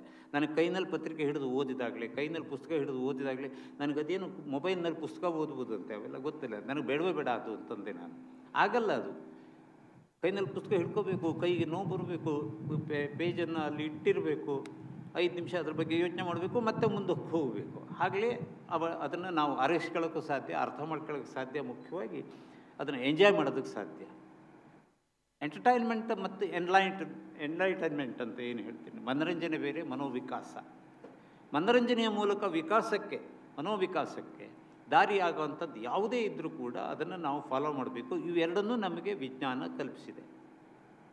ನಾವು ರೀಚ್ ಆಗೋದು ಎಲ್ಲಿ, ಹೇಗೆ ರೀಚ್ ಆಗಬೇಕು? ನಾನು ಹಾವಿನ ಸುದ್ದಿಯನ್ನು ಹೇಳಿದೆ ಹಸ್ತದಲ್ಲಿ. ನಾಗರ ಹಾವನ್ನು ಪೂಜೆ ಮಾಡೋದು, ನಾಗರ ಹಾವಿನ ಇದು ಉತ್ಸವಗಳು ದಕ್ಷಿಣ ಕರಾವಳಿಯ ಜಿಲ್ಲೆಗಳಲ್ಲಿ, ಕೇರಳ ಅಲ್ಲಿ ಆ ರೀತಿಯಲ್ಲಿ ಅಲ್ಲಿ ನಾಗ ಪ್ರತಿಷ್ಠೆಯೂ ಮುಖ್ಯವಾಗಿದೆ. ನಾಗಮಂಡಲದಂತಹ ವ್ಯವಸ್ಥೆಗಳು ಅಲ್ಲಿ ನಡೀತಾ ಇರ್ತದೆ. ಅದೊಂದು ಆರಾಧನೆ, ನಾಗಾರಾಧನೆ ಒಂದು ಆ ಭಾಗದ ಜನಪದ ಸಂಸ್ಕೃತಿಯ ಭಾಗವಾಗಿದೆ. ಗಿರೀಶ್ ಕಾರ್ನಾಡ್ ಅಂತವರು ನಾಗಮಂಡಲ ಹೇಳ ನಾಟಕನ ಬರೀತಾರೆ. ಅದರಲ್ಲಿ ಒಂದು ಹಾವು ಒಂದು ಹೆಣ್ಣಿನಲ್ಲಿ ಆಕರ್ಷಿತನಾಗಿ ಅವಳ ಗಂಡನ ರೂಪವನ್ನು ತಾಳಿ ಬಂದು ಆ ಹೆಣ್ಣಿನ ಜೊತೆಯಲ್ಲಿ ವಾಸ ಮಾಡೋದನ್ನು ಆ ನಾಟಕ ಹೇಳುತ್ತೆ. ಅಮೆರಿಕದಲ್ಲಿ ವಾಸ ಆಗಿದ್ದ ಬಹಳ ದೊಡ್ಡ ಕವಿ, ಕನ್ನಡದ ಕವಿ ಎ.ಕೆ. ರಾಮಾನುಜಂ ಎಲ್ಲೋ ಓದಿದ ಈ ಜಾನಪದ ಕಥೆಯನ್ನು ಗಿರೀಶ್ ಕಾರ್ನಾಡ್ರಿಗೆ ಹೇಳಿದ್ರಂತೆ. ಕಾರ್ನಾಡ್ರು ಅದನ್ನು ಇಟ್ಕೊಂಡು ನಾಟಕ ಬರೆದರು. ಮುಂದೆ ಅದು ಶಂಕರ್ನಾಗ್ ಬಹಳ ದೊಡ್ಡ ಪಾಪ್ಯುಲರ್ ನಾಟಕ ಆಯಿತು. ಮುಂದೆ ಸಿನಿಮಾನೂ ಆಯಿತು. ಇವತ್ತು ನೀವು ಹಿಂದಿಯಲ್ಲಾಗಲಿ, ನಾನು ಬೇರೆ ಭಾಷೆಗಳ ಬಗ್ಗೆ ಹೇಳೋದಿಲ್ಲ, ಹಿಂದಿ, ಕನ್ನಡ, ತಮಿಳು, ತೆಲುಗು, ಮಲಯಾಳಂ ಇದರಲ್ಲಿ ನೋಡಿ, ಈ ಹಾವಿನ ಆಟ ಇಲ್ಲದ ಸಿನಿಮಾಗಳೇ ಬರೋದಿಲ್ಲ. ಪ್ರತಿ ವರ್ಷ 1-2 ಬರಬೇಕು. ಇಲ್ಲಿ ನೀವು ಆಪ್ತಮಿತ್ರ, ಆಪ್ತರಕ್ಷಕ ಈ ಥರದ್ದೆಲ್ಲ ನೀವು ನೋಡಿರ್ತೀರಿ ಸಿನಿಮಾಗಳನ್ನು. ಹುಡುಗರಂತೂ ನೋಡಿರ್ತಾರೆ. ಕನ್ನಡದಲ್ಲಿ ನೋಡದೇ ಇದ್ದರೂ ಬೇರೆ ಭಾಷೆಯಲ್ಲಿ ನೋಡಿರ್ತಾರೆ. ಅದರೊಳಗಡೆ ದೊಡ್ಡ ದೊಡ್ಡ ಎಂತೂ ಅನಕೊಂಡನ್ನ ಮೀರಿಸೋ ಅಂಥ ದೊಡ್ಡ ಹಾವುಗಳೆಲ್ಲ ಓಡಾಡ್ತಿರ್ತವೆ. ಅದರೊಳಗಡೆ ಹಾವಿನ ರೂಪದಲ್ಲಿ ಬರ್ತದೆ. ಇದು ಒಂದು ಭಾಗ ಆಯಿತು.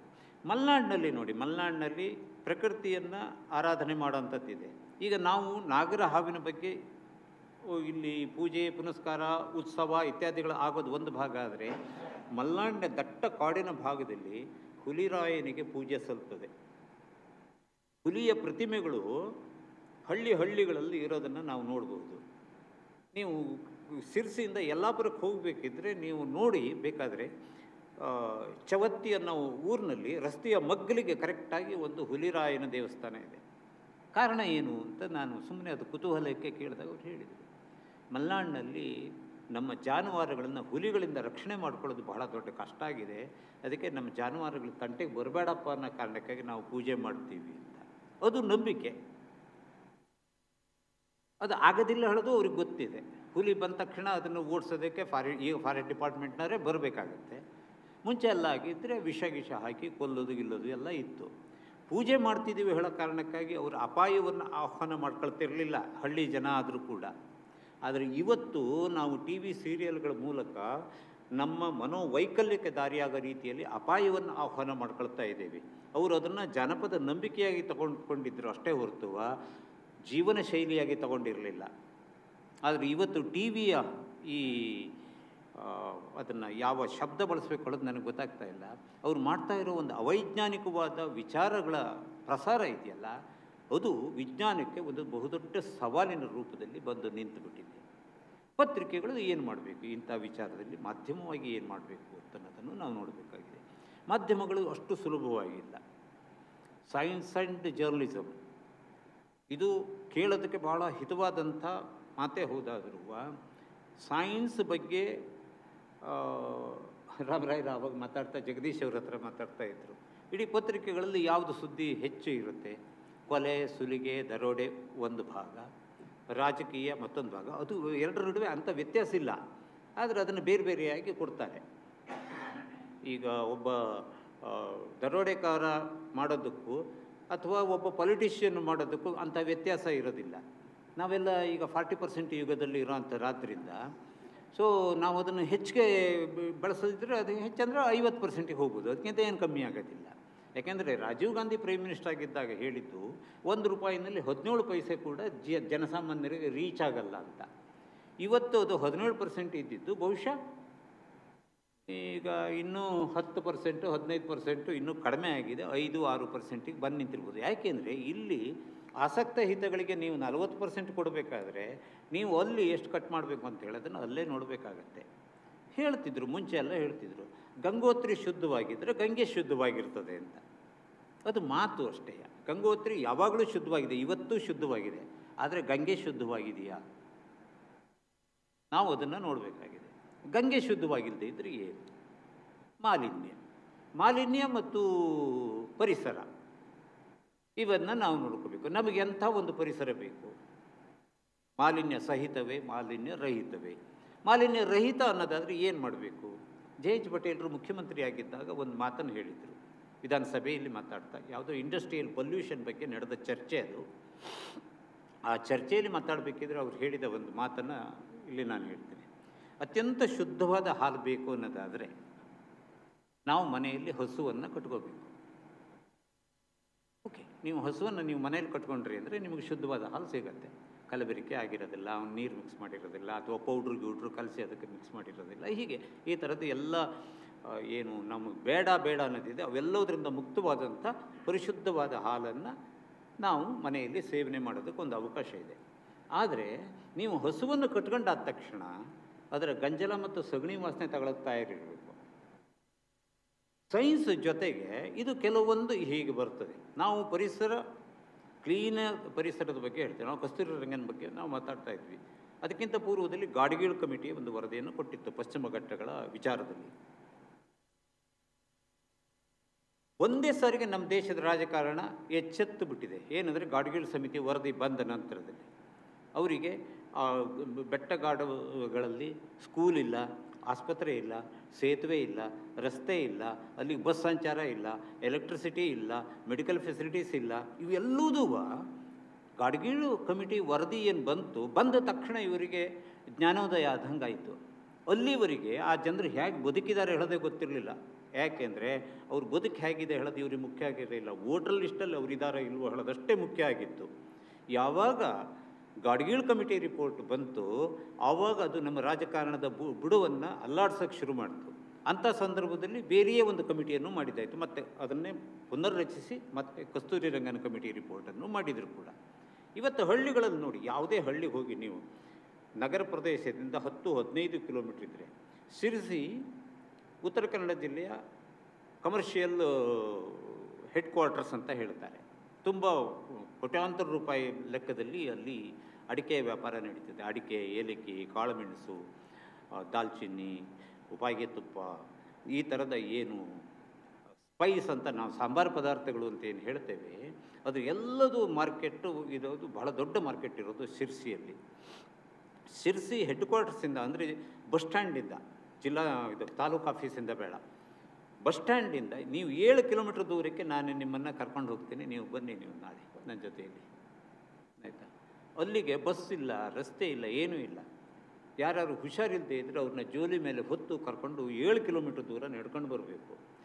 ಶಿರ್ಸಿ ಅಂಥ ಊರಿನಿಂದ 7 ಕಿಲೋಮೀಟ್ರ್ ದೂರದಲ್ಲಿ ಇನ್ನೂ ಒಂದು ರಸ್ತೆ ಸಂಚಾರಕ್ಕೆ ವ್ಯವಸ್ಥೆ ಇಲ್ಲ ಅನ್ನೋದು ನಮ್ಮ ಪ್ರಗತಿಯನ್ನು, ಚಿತ್ರವನ್ನು ನಮ್ಮ ಕಣ್ಣು ಮುಂದೆ ಬಿಡುತ್ತದೆ. ಯಾಕೆ ಈ ಥರದ ಒಂದು ಪರಿಸ್ಥಿತಿ ನಿರ್ಮಾಣ ಆಗುತ್ತೆ ಇಲ್ಲಿ ನಮ್ಮ ಹಳ್ಳಿಗಳಲ್ಲಿ? ಯಾಕೆ ಆಗೋದಿಲ್ಲ? ನಾವು ಅಭಿವೃದ್ಧಿಗೆ ವೈಜ್ಞಾನಿಕ ಮನೋಭಾವದ ಟಚ್ಚನ್ನು ನಾವು ಕೊಡಲಿಲ್ಲ. ಮುಂಚಿನಿಂದಲೂ, ಈಗ ಅಂತಲ್ಲ, ಮುಂಚಿನಿಂದಲೂ ಕೊಡಲಿಲ್ಲ ನಾವು. ಇವತ್ತು ನಗರಗಳು ಮಾತ್ರ ಬೆಳೀತಾ ಇದ್ದರೆ ಅದಕ್ಕೆ ಕಾರಣ ಯಾರು? ನಮ್ಮ ರಾಜಕೀಯ ವ್ಯವಸ್ಥೆ. ಮನಮೋಹನ್ ಸಿಂಗ್ ಅವರು 7ನೇ ವರ್ಷದಲ್ಲಿ, ಪ್ರೈಮ್ ಮಿನಿಸ್ಟರ್ ಆಗಿದ್ದ 7ನೇ ವರ್ಷದಲ್ಲಿ ಕೆಂಪುಕೋಟೆಯ ಮೇಲೆ ನಿಂತು ಒಂದು ಮಾತನಾಡಿದರು. ಅವರು, ನಾವು 11 ಪಂಚವಾರ್ಷಿಕ ಯೋಜನೆಗಳನ್ನು ತಂದ್ವಿ. ಹಳೆಯ ಆರ್ಥಿಕ ನೀತಿ ಏನು ಸ್ವಾತಂತ್ರ್ಯ ಬಂದಾಗ ಇದ್ದ ಹಳೆಯ ಆರ್ಥಿಕ ನೀತಿ ಸುಖ ಇಲ್ಲ ಅಂಥೇಳಿ ಹೊಸ ಆರ್ಥಿಕ ನೀತಿಯನ್ನು ಅನುಷ್ಠಾನಕ್ಕೆ ತಂದ್ವಿ. ನರಸಿಂಹರಾಯರು ಪ್ರೈಮ್ ಮಿನಿಸ್ಟರ್ ಆಗಿದ್ದ ಕಾಲದಲ್ಲಿ, ಆವಾಗ ಮನಮೋಹನ್ ಸಿಂಗ್ ಅವರೇ ಅದನ್ನು ಡ್ರಾಫ್ಟ್ ಮಾಡಿದ್ದು.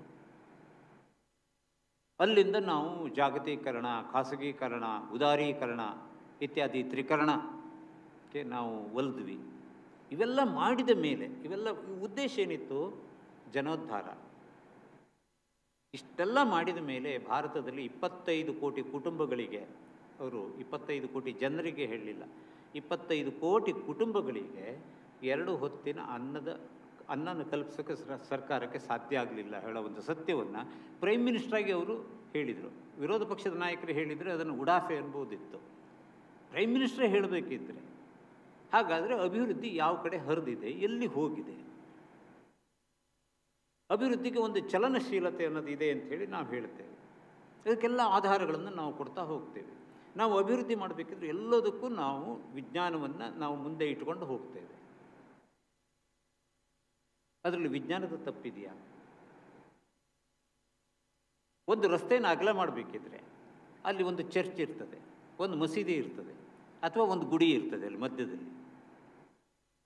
ಅದನ್ನು ತೆಗೆದುಹಾಕಿ ಸಾರ್ವಜನಿಕ ಅನುಕೂಲ ಆಗೋದಾದರೆ ಅದನ್ನು ಮಾಡಿ ಅಂಥೇಳಿ ಸುಪ್ರೀಂ ಕೋರ್ಟ್ ಆದೇಶ ಇರ್ತದೆ. ಕರ್ನಾಟಕದಲ್ಲಿ 300ಕ್ಕೂ ಹೆಚ್ಚು ಇಂಥ ಗುಡಿ, ಮಸೀದಿ, ಚರ್ಚ್ಗಳು ಸಾರ್ವಜನಿಕ ಬಳಕೆಗೆ ವಿರೋಧವಾಗೋ ರೀತಿಯಲ್ಲಿ ಇದ್ದಾವೆ. ಅದನ್ನು ಮುಟ್ಟಕ್ಕೆ ಹೋದರೆ ಧರ್ಮ ಸರ್ಕಾರವನ್ನು ಅಲ್ಲಾಡಿಸ್ತದೆ. ಧರ್ಮದ ಕೈಯಲ್ಲಿ ನಮ್ಮ ಸರ್ಕಾರದ ಜುಟ್ಟು ಜನಿವಾರ ಇರೋವಂಥ ಪರಿಸ್ಥಿತಿಯಲ್ಲಿ ಜಗತ್ತಿದೆ. ನಾನು ಬರೀ ಕರ್ನಾಟಕ, ಇಂಡಿಯಾ ಅಂತ ಮಾತ್ರ ಹೇಳ್ತಾ ಇಲ್ಲ. ವಿಜ್ಞಾನದ ಸವಾಲು ಇರೋದು ಇಲ್ಲಿ. ನೀವು ಹೇಗೆ ಇದನ್ನೆಲ್ಲ ಫೇಸ್ ಮಾಡ್ತೀರಿ? ನಾನು ವಿಜ್ಞಾನವನ್ನು ಓದಿರ್ತೀನಿ. ದೇವರು ನನ್ನ ವ್ಯಕ್ತಿಗತ, ನನ್ನ ಧರ್ಮ ನನ್ನ ವ್ಯಕ್ತಿಗತ, ನನ್ನ ಮನೆಯಲ್ಲಿ ನನ್ನ ಧರ್ಮ, ನನ್ನ ಮನಸ್ಸಿನಲ್ಲಿ ನನ್ನ ದೇವರು. ಇದನ್ನೆಲ್ಲದನ್ನು ನಾವು ಶಾಲೆಯಲ್ಲಿ ಕಲ್ತಿರ್ತೇವೆ, ಕಾಲೇಜಿನಲ್ಲಿ ಕಲ್ತಿರ್ತೇವೆ. ಹೊರಗಡೆ ಬಂದ ತಕ್ಷಣ ನಾನು ನನ್ನ ಒಂದು ಧರ್ಮದ ಜೊತೆಗೆ ನನ್ನನ್ನು ನಾನು ಗುರುತಿಸ್ಕೊಳ್ತೀನಿ. ನನ್ನ ಓದು ಅಲ್ಲಿ ಕೆಲಸಕ್ಕೆ ಬರೋದಿಲ್ಲ, ನಾನು ಕಲಿತ ವಿಜ್ಞಾನ ಅಲ್ಲಿ ಕೆಲಸಕ್ಕೆ ಬರೋದೇ ಇಲ್ಲ. ನೀವು ಪ್ರಶ್ನೆ ಹಾಕೋಕ್ಕೆ ಸಾಧ್ಯವೇ ಇಲ್ಲ. ಯಾವುದೇ ಧರ್ಮಗುರುಗಳನ್ನು ನೀವು ಪ್ರಶ್ನೆ ಹಾಕೋಕ್ಕಾಗತ್ತಾ? ಅವರು ಹೇಳಿದ್ದನ್ನು ಪ್ರಸಾದ ಹೇಳಿ ಸ್ವೀಕಾರ ಮಾಡುವಂಥ ಮನಸ್ಥಿತಿಯಲ್ಲಿ ಇವತ್ತು ಭಾರತ ಇದೆ, ಜಗತ್ತಿದೆ. ಜಗದ್ಗುರು ಹೇಳಿದ್ದನ್ನು ಭಾರತ ಫಾಲೋ ಮಾಡುತ್ತೆ, ಪೋಪ್ ಹೇಳಿದ್ದನ್ನು ಇನ್ಯಾರು ಮಾಡ್ತಾರೆ. ಇಂಥ ಪರಿಸ್ಥಿತಿಯಲ್ಲಿ ಜಗತ್ತಿನ ಪರಿಸ್ಥಿತಿ, ತಾಪಮಾನ, ನಾನು ಹೇಳೋದು ತಾಪಮಾನ ಹೇಗೆ ಹೆಚ್ಚುತ್ತಾ ಇದೆ, ಅವೈಜ್ಞಾನಿಕವಾದ ತಾಪಮಾನ ಅನ್ನೋದನ್ನು ನಾವು ನೋಡಬೇಕಾಗಿದೆ. ನಮಗೆ ಒಂದು ಒಳ್ಳೆಯ ಭವಿಷ್ಯ ಬೇಕು ಅಂತನ್ನೋದ್ರ ಬಗ್ಗೆ ನಾವು ಮಾತಾಡ್ತೇವೆ. ನಾವು ಒಂದು ಸೈಟ್ ತೊಗೋಬೇಕಿದ್ರೆ ಒಂದು ಒಳ್ಳೆ ಕಡೆ ಸೈಟ್ ಇದ್ದರೆ, ಎಲ್ಲರೂ ಇದ್ದರೆ ಹೇಳು ಮಾರಾಯ ಅಂತೇವೆ. ಒಳ್ಳೆ ಹುಡುಗ ಇದ್ದರೆ ಹೇಳೋ ನನ್ನ ಮಗಳಿಗೊಂದು ಗಂಡು ಬೇಕು, ಒಳ್ಳೆ ಹುಡುಗ, ಎಲ್ಲ ಒಳ್ಳೆಯದೇ ಬೇಕು. ಹೊಸಿಯಾಗಿ ತರೋರಿದ್ರು ಒಳ್ಳೆಯದೇ ಬೇಕು ನಮಗೆ. ಒಂದು ಒಳ್ಳೆ ಹೆಣ್ಮಗಳು ಯಾರಾದರೂ ನಿಮಗೆಲ್ಲರೂ ಗೊತ್ತಿದ್ರೆ ಹೇಳಿ ಅಂತ. ಅಂದರೆ ಪ್ರತಿಯೊಂದರಲ್ಲೂ ಒಳ್ಳೆಯದನ್ನು ಬಯಸೋ ನಾವು ದೇಶದ ಆರೋಗ್ಯ ಒಳ್ಳೆಯದಾಗಿರಬೇಕು ಮುಂದೆ ಅಂತ ಹೇಳೋದ್ರ ಬಗ್ಗೆ ನಾವು ಯಾಕೆ ತಲೆ ಕೆಡಿಸ್ಕೊಳ್ತಾ ಇಲ್ಲ? ಪತ್ರಿಕೆಗಳ ಪಾತ್ರ ಇಲ್ಲಿದೆ. ಯಾಕೆಂದರೆ ಪತ್ರಿಕೆಗಳ ಮೂಲ ಉದ್ದೇಶವೇ ಲೋಕಶಿಕ್ಷಣ. ಲೋಕಶಿಕ್ಷಣ ಅನ್ನೋದ ಗುರಿಯನ್ನು ಇಟ್ಕೊಂಡು ಪತ್ರಿಕೆಗಳು ಕೆಲಸ ಮಾಡ್ತಿದ್ದಾವೆ ಉದ್ದಕ್ಕೂ ಅಷ್ಟೇ. ಸ್ವಾತಂತ್ರ್ಯ ಪೂರ್ವದಲ್ಲಿ ನಮ್ಮ ದೇಶಿ ಪತ್ರಿಕೆಗಳಿಗೆ, ಬ್ರಿಟಿಷರ ಆಡಳಿತದ ವ್ಯಾಪ್ತಿಯಲ್ಲಿದ್ದ ಪತ್ರಿಕೆಗಳ ಬಗ್ಗೆ ನಾನು ಮಾತಾಡ್ತಾ ಇಲ್ಲ. ದೇಶಿ ಪತ್ರಿಕೆಗಳಿಗೆ ಸ್ವಾತಂತ್ರ್ಯ ಗಳಿಸೋದು ಗುರಿಯಾಗಿತ್ತು. ಆ ನಂತರದಲ್ಲಿ, ಸ್ವಾತಂತ್ರ್ಯ ಬಂದ ನಂತರದಲ್ಲಿ ಅಭಿವೃದ್ಧಿ ಅವುಗಳ ಗುರಿಯಾಯಿತು. ಈ ಅಭಿವೃದ್ಧಿಗಿರೋ ಹಿನ್ನಡೆಗಳು ಏನೇನು ಅಂಥೇಳಿ ಈ 75 ವರ್ಷದಲ್ಲಿ ನೋಡ್ತಾ ಬಂದಾವಾಗ ನಮಗೆ ಇರೋ ಅಡೆತಡೆಗಳು ಏನು, ಅದು ಸರ್ಕಾರಕ್ಕೆ ಅಡೆತಡೆಗಳು ಇರಬಹುದಾದ ರೀತಿಯಲ್ಲಿ ಏನು, ಅಥವಾ ಸಾಮಾಜಿಕವಾಗಿ ಇರೋವಂಥ ಅಡೆತಡೆಗಳು ಏನು, ಭೌಗೋಳಿಕವಾಗಿ ಇರುವಂಥ ಅಡೆತಡೆಗಳು ಏನು, ಈ ಥರದ್ರ ವಿಶ್ಲೇಷಣೆಗಳೆಲ್ಲ ಪದೇ ಪದೇ ಪದೇ ಪದೇ ನಡೆದು ಇವತ್ತು ನಾವು ತೀರ್ಮಾನಕ್ಕೆ ಬಂದಿದ್ದೇವೆ. ವಿಜ್ಞಾನ ಒಂದೇ ನಮಗೆ ದಾರಿಯನ್ನು ತೋರಿಸಬಲ್ಲಂಥ ಒಂದು ಆಶಾ ಕಿರಣ ಅಂಥೇಳೋ ಒಂದು ಮಾತಿಗೆ ನಾವು ಬಂದು ನಿಂತಿದ್ದೇವೆ. ವಿಜ್ಞಾನ ಆಶಾ ಕಿರಣ ಆಗ್ತದೆಯಾ? ಆಗೋದಕ್ಕೆ ನಾವು ತಯಾರಿದ್ದೇವೆ. ನಮ್ಮದೆಲ್ಲ ಪೀಳಿಗೆ ನಾವು ಈಗ ಕಾಡು ಬಾ ಹೇಳ ಮತ್ತು ಊರು ಹೋಗೋ ಅನ್ನೋ ಸ್ಥಿತಿಯಲ್ಲಿದ್ದೇವೆ ನಾವು. ನಮ್ಮಂಥವ್ರು ನೀವು ವಿದ್ಯಾರ್ಥಿಗಳಿದ್ದೀರಿ, ವಿಜ್ಞಾನವನ್ನು ಹೇಗೆ ನೀವು ಜನಕ್ಕೆ ಮುಟ್ಟಿಸ್ತೀರಿ? ನಾಳೆ ನೀವು ಏನಾಗ್ತಿರೋ ಗೊತ್ತಿಲ್ಲ. ನೀವು ಪತ್ರಕರ್ತರಾಗ್ಬೋದು, ವಿಜ್ಞಾನಿನೇ ಆಗ್ಬೋದು, IAS ಅಧಿಕಾರಿ, IPS ಅಧಿಕಾರಿಗಳಾಗ್ಬೋದು, ಅಥವಾ ಈಗಿನ ಹುಡುಗರ ಕನಸಾದ ಎಂಜಿನಿಯರು, ಡಾಕ್ಟ್ರು ಆಗಬಹುದು. ಏನೇ ಆದರೂ ಕೂಡ ನೀವು ಸೈನ್ಸನ್ನು ರೀಚ್ ಮಾಡಬೇಕಾದಂಥ, ನೀವಿಲ್ಲಿ ಇಷ್ಟು ಜನ ಹೆಣ್ಮಕ್ಳೇ ಜಾಸ್ತಿ ಇದ್ದಾರೆ ಇಲ್ಲಿ ವಿದ್ಯಾರ್ಥಿಗಳಲ್ಲಿ. ಅದು ಬಹಳ ಮೆಚ್ಚಬೇಕಾದ ಇದು. ವೈಜ್ಞಾನಿಕ ಮನೋಧರ್ಮ ಹೆಣ್ಣು ಮಕ್ಕಳಲ್ಲಿ ಜಾಗೃತ ಆದ ದಿವಸ ಯಾವುದೇ ದೇಶ ಒಂದೇ ಸಾರಿಗೆ ಅಭಿವೃದ್ಧಿಗೆ ಹೀಗೆ ಮುಖ ಮಾಡ್ತದೆ. ಎಲ್ಲಿವರೆಗೆ ನಾವು ಮಾಡೋ ಪೂಜೆ, ಪ್ರಾರ್ಥನೆ ಇತ್ಯಾದಿಗಳಿಂದ ನಮಗೆ ಒಳ್ಳೆಯದಾಗ್ತದೆ ಹೇಳೋದನ್ನು ನಾವು ತಿಳ್ಕೊಂಡಿರ್ತೇವೆ. ತಪ್ಪಲ್ಲ ಅದು. ಮಾನಸಿಕವಾಗಿ ಶಾಂತಿ ಸಿಗೋದಾದರೆ ಅದನ್ನು ಮಾಡೋದು ತಪ್ಪಲ್ಲವೇ ಅಲ್ಲ. ಆದರೆ ಅದನ್ನು ಇನ್ನೊಬ್ಬರ ಮೇಲೆ ಹೇರಕ್ಕೆ ಹೋದ ತಕ್ಷಣ ಅಲ್ಲಿ ಸಮಸ್ಯೆ ಶುರುವಾಗುತ್ತೆ. ಮಾನಸಿಕವಾದಂಥ ಒಂದು ಶಾಂತಿ ನನಗೆ ಬೇಕು ಅನ್ನೋದಾದರೆ ನಾನು ಯೋಗ ಮಾಡ್ಬೋದು, ಪ್ರಾಣಾಯಾಮ ಮಾಡ್ಬೋದು, ಧ್ಯಾನ ಮಾಡಬಹುದು, ಕಣ್ಣು ಮುಚ್ಚಿ ಕೂತು ಲೌಕಿಕ ಅಲೌಕಿಕಗಳ ಬಗ್ಗೆ ಯೋಚನೆ ಮಾಡ್ಬೋದು. ಆದರೆ ನೀನು ಪ್ರಾರ್ಥನೆ ಮಾಡು, ನೀನು ನಮಸ್ಕಾರ ಮಾಡು, ನೀನು ಇಂಥದ್ದು ಹೇಳಿದ ತಕ್ಷಣ ಮನುಷ್ಯನಲ್ಲಿ ಒಳಗಡೆ ಸುಪ್ತವಾಗಿರುವಂಥ ಒಂದು ರೆಬಲ್ ನೇಚರು ಎದ್ದು ಸ್ಫೋಟಿಸ್ತದೆ ಅದು. ಆದರೆ ಈ 75 ವರ್ಷಗಳಲ್ಲಿ ಅಂಥ ಒಂದು ಸ್ಫೋಟವನ್ನು ಈ ದೇಶ ನೋಡಿಲ್ಲ. ರೆಬೆಲ್ ಅನ್ನೋದು ಎಲ್ಲಿದೆ? ನಾವು ನೋಡೇ ಇಲ್ಲ, ಯಾವುದರಲ್ಲೂ ನೋಡಿಲ್ಲ. ಎಲ್ಲ ಬಗೆಯ ಈ ರೀತಿಯ ಪ್ರಶ್ನೆ ಮಾಡೋದನ್ನು ನಾವು ಹೊಸಕ್ಕೆ ಹಾಕ್ತಾ ಬಂದ್ವಿ. ಪ್ರಶ್ನೆಯನ್ನು ತುಳಿಯೋದು ನಮ್ಮ ಕೆಲಸ ಅನ್ನೋ ರೀತಿಯಲ್ಲಿ ನಾವು ಮಾಡ್ತಾ ಬಂದ್ವಿ. ಆ ಪ್ರಶ್ನೆಯನ್ನು ತುಳಿಲಿಕ್ಕೆ ಎಷ್ಟೇ ತುಳಿರಿ ನೀವು, ಆ ಪ್ರಶ್ನೆ ಜೀವಂತವಾಗಿರ್ತದೆ. ಅದು ಹೇಗೆ ಅಂದರೆ ಒಂದು ರೀತಿಯಲ್ಲಿ ಫೀನಿಕ್ಸ್ ಪಕ್ಷಿ ಥರ ಪುರಾಣದಲ್ಲಿ, ಗ್ರೀಕ್ ಪುರಾಣದಲ್ಲಿ ಬರ್ತದಂತಲ್ಲ, ಹಾಗೆ ತನ್ನನ್ನು ಸುಟ್ಟರೂ ಕೂಡ ಅದೇ ಬೂದಿಯಿಂದ ಅದು ಮತ್ತೆ ಮೇಲೆ ಕೇಳುತ್ತದಂತೆ. ಇಲ್ಲಿ ನಮಗದು ಸಂತೋಷ. ಆ ಥರ ನಾವು ವಿಜ್ಞಾನದ ವಿಕಾಸಕ್ಕಾಗಿ ಕಾಯೋಣ. ಚಾತಕ ಪಕ್ಷಿ ಥರ. ಚಾತಕ ಪಕ್ಷಿ ಯಾಕೆ ಮಳೆಗಾಗಿ ಕಾಯ್ತದೆ? ಅದು ನಮಗೆ ಗೊತ್ತಿರೋವಂಥ ಒಂದು ಸ್ವಾರಸ್ಯ. ಅದಕ್ಕೆ ತಲೆ ಮೇಲೆ ಬಾಯಿ ಇರೋದು, ಅದು ಹೀಗೆ ಬಗ್ಗಿ ಕುಡಿಲಿಕ್ಕಾಗಲ್ಲ. ಅದು ಮಳೆ ಹನಿಗಾಗಿ ಕಾಯ್ತಾ ಇರ್ತದೆ. ಮಳೆ ಹನಿ ಬಿದ್ದಾಗ, ಮಳೆ ಬಂದಾಗ ತನಗೆ ಇಡೀ ವರ್ಷಕ್ಕೆ ಬೇಕಾದಷ್ಟು ನೀರನ್ನು ಅದು ಕುಡಿತದೆ ಅಂತೇಳಿ. ಚಾತಕ ಪಕ್ಷಿ ಇದೆಯೋ ಇಲ್ಲೋ ಅದೊಂದು ಕಲ್ಪನೆ ಎಷ್ಟು ಚೆನ್ನಾಗಿದೆ ನೋಡಿ. ಅದು ನಾವೆಲ್ಲ ಚಾತಕ ಪಕ್ಷಿಗಳಾಗಿರೋಣ. ಅಂಥ ಒಂದು ಕಲ್ಪನೆಯಲ್ಲಿ ವಿಜ್ಞಾನದ ಮೂಲಕ ಒಂದು ಹೊಸ ಜಗತ್ತನ್ನು ಸೃಷ್ಟಿ ಮಾಡೋದಕ್ಕೆ ನಾವೆಲ್ಲ ಸೈನಿಕರ ರೀತಿಯಲ್ಲಿ ದುಡಿತೇವೆ ಅನ್ನೋಂಥ ಒಂದು ಸಂಕಲ್ಪವನ್ನು ನಾವು ಮಾಡ್ಕೊಳ್ಬೇಕಾಗತ್ತೆ. ನಾವು ಸೈನ್ಸನ್ನು ಮರೆತರೆ ನಮ್ಮನ್ನು ನಾವು ಮರೆತ ಹಾಗೆ. ನೀವು ಏನನ್ನೇ ಓದಿ, ಏನನ್ನೇ ಮಾಡಿ, ನಿಮ್ಮ ಒಳಗಡೆ ಇರೋವಂಥ ಒಂದು ವೈಜ್ಞಾನಿಕ ಮನೋಭಾವ ಸದಾಕಾಲ ಜಾಗೃತವಾಗಿ ಅದು ಇರೋ ಹಾಗೆ ನೋಡ್ಕೊಳ್ಬೇಕಾದ ಒಂದು ಹೊಣೆಗಾರಿಕೆ ನಮ್ಮ ಮೇಲಿದೆ. ಅದು ಅಷ್ಟೇ ಅಲ್ಲ, ನಮ್ಮ ಸ್ನೇಹಿತರು, ಬಂಧು, ಬಡಗ ಇತ್ಯಾದಿಗಳ ಜೊತೆಯಲ್ಲಿ ನಾವು ಸಂವಹನ ನಡೆಸಬೇಕಿದ್ರೆ ವಿಜ್ಞಾನವನ್ನು ಮುಂದಿಟ್ಕೊಂಡು ನಾವು ಮಾತಾಡಬೇಕಾಗತ್ತೆ. ವಿಜ್ಞಾನ ಇಲ್ಲದ ಬದುಕು ಬರಡು ಹೇಳೋದನ್ನು ಹೇಳಬೇಕು. ಜ್ಞಾನ ಮತ್ತು ಅಜ್ಞಾನದ ನಡುವೆ ಅಜ್ಞಾನವನ್ನು ಹೊಸಕ್ಕೆ ಹಾಕಿ ವಿಜ್ಞಾನವನ್ನು ಬೆಳೆಸಬೇಕು. ಇಷ್ಟು ಮಾಡೋದಕ್ಕೆ ಸಾಧ್ಯ ಆಗ್ತದಾದರೆ ಇಂಥ ಸೆಮಿನಾರ್ಗಳು ಫಲಕಾರಿ ಆಗಬಲ್ಲದು ಹೇಳೋ ವಿಶ್ವಾಸದೊಂದಿಗೆ ನನಗೆ ಕೊಟ್ಟ ಅವಕಾಶಕ್ಕೆ ನಾನು ಋಣಿ ಅಂತೇಳಿ ಹೇಳ್ತಾ ನಾನು ಮಾತನ್ನು ಮುಗಿಸ್ತೇನೆ. ನಿಮಗೆಲ್ಲರಿಗೂ ನಮಸ್ಕಾರ.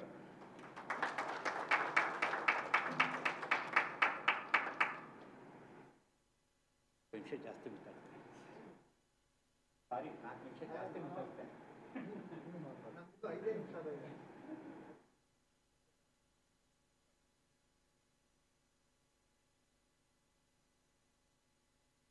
That was indeed very insightful. Thank you, sir, for such a humorous and bright keynote address. I now call upon Professor C.R. Sampath Kumari ma'am, Principal of the PU College, PU National College, to deliver the thanking note.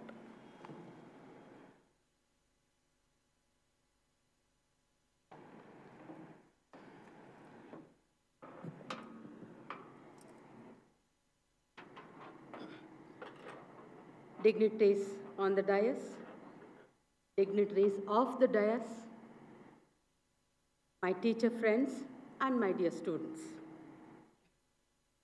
ಇವತ್ತಿನ ಈ ಕಾರ್ಯಕ್ರಮ ವಿಶೇಷವಾದ 3-day workshop, science journalism ಬಗ್ಗೆ workshop ತುಂಬ ವಿಶೇಷವಾಗಿ ಆರಂಭ ಆಯಿತು. Keynote address Bhaskar Rao ಅಂಥವರ ಕಡೆಯಿಂದ ಕೀನೋಟ್ ಅಡ್ರೆಸ್ಸಿಂದ ತುಂಬ ಚೆನ್ನಾಗಿ ಮೂಡಿಬಂತು. ಮೊದಲನೇದಾಗಿ ಇವತ್ತಿನ ಅತಿಥಿಯವರಾದ ಕೆ ಭಾಸ್ಕರ್ ರಾವ್ ಅವರು ಎಲ್ಲ ಅವ್ರ ಭಾಷಣ ಕೇಳಿದಿರಿ. ತಮ್ಮ ಒಳ್ಳೆಯ ಭಾಷಣದಿಂದ ನಾನು ಅರ್ಹ ಅಲ್ಲ ಅಂತ ಹೇಳಿಬಿಟ್ಟು ಆಮೇಲೆ ಹೇಗೆ ಭಾಷಣದಲ್ಲಿ ನಮ್ಮನ್ನೆಲ್ಲ ಮೆಸ್ಮರೈಸ್ ಮಾಡಿದ್ರು ಅಂತ ನೀವು ಕೇಳಿಸ್ಕೊಂಡಿದ್ದೀರಿ. Indeed it was a mesmerising talk. ತುಂಬ ಚೆನ್ನಾಗಿತ್ತು ಸರ್ ನಿಮ್ಮ ಭಾಷಣ. ಅವರು ಪ್ರಶಸ್ತಿಗಳ ಸರಮಾಲೆ ಹಾಕ್ಕೊಂಡಿದ್ದಾರೆ. 55 ವರ್ಷ ಸುದೀರ್ಘ ಸೇವೆ ಜರ್ನಲಿಸಮ್ನಲ್ಲಿ ನಡೆಸಿ ಈಗ ಪ್ರಶಸ್ತಿಗಳ ಸರಮಾಲೆ ಹಾಕ್ಕೊಂಡು life time achievement award. Actually ನಮಗೆ ಏನಪ್ಪ ಪರಿಚಿತರು ಅಂದರೆ life time achievement award in the films ನಮಗೆ ಗೊತ್ತು. ಆದರೆ ಇಂಥದೇ ಒಂದು ಅವಾರ್ಡು ಪ್ರೆಸ್ ಕ್ಲಬ್ಬಲ್ಲಿ ಕೊಡ್ತಾರೆ ಅಂತ ನಮಗೆ ಗೊತ್ತಿಲ್ಲ. ಅದು I think many of us don't know. So ಅಂಥ ಒಂದು award lifetime achievement award ಅವರಿಗೆ ಸಿಕ್ಕಿದೆ ಅಂತಂದರೆ ನಿಜವಾಗ್ಲೂ ಅದು ಗ್ರೇಟೆಸ್ಟ್ ಅವಾರ್ಡ್ ಅಂತ ನಾನು ತಿಳ್ಕೊಳ್ತೀನಿ. I think it needs a big round of applause. So ಇಂತಹ ವ್ಯಕ್ತಿಯವ್ರನ್ನ ಕರ್ಕೊಬಂದಿದ್ದು ಫಸ್ಟು ನಮ್ಮ ಅಧ್ಯಕ್ಷರಿಗೆ ಥ್ಯಾಂಕ್ಸ್ ಹೇಳಬೇಕಾಗತ್ತೆ. ಆದ್ದರಿಂದ ಅವ್ರಿಗೆ ಥ್ಯಾಂಕ್ಸ್ ಹೇಳಿ ಇಂಥ ಒಳ್ಳೆಯ ಭಾಷಣ ನಮಗೆ ಭಾಷಣದ ಸವಿಯನ್ನು ಉಣಿಸಿದ ಕೆ ಭಾಸ್ಕರ್ ರಾವ್ಗೆ ನಿಮ್ಮೆಲ್ಲರ ಪರವಾಗಿ ಹೃತ್ಪೂರ್ವಕವಾದ ವಂದನೆಗಳನ್ನ ಹೇಳ್ತಾ ಇದ್ದೀನಿ. Thank you so much sir.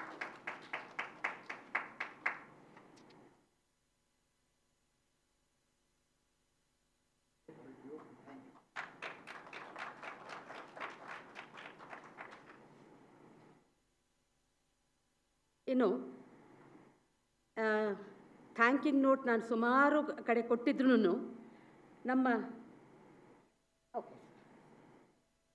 ನಮ್ಮ ಅಧ್ಯಕ್ಷರ ಬಗ್ಗೆ ಬಿಕಾಸ್ ಡಿಫ್ರೆಂಟ್ ಆಡಿಯನ್ಸ್ ಇರೋದ್ರೆ ನಮ್ಮ ಅಧ್ಯಕ್ಷರ ಬಗ್ಗೆ ಮತ್ತು ನಮ್ಮ ಸೆಕ್ರೆಟರಿಗಳ ಬಗ್ಗೆ ಒಂದೆರಡು ಮಾತು ಹೇಳದೇ ಇದ್ದರೆ ಐ ಥಿಂಕ್ ಐಲ್ ಬಿ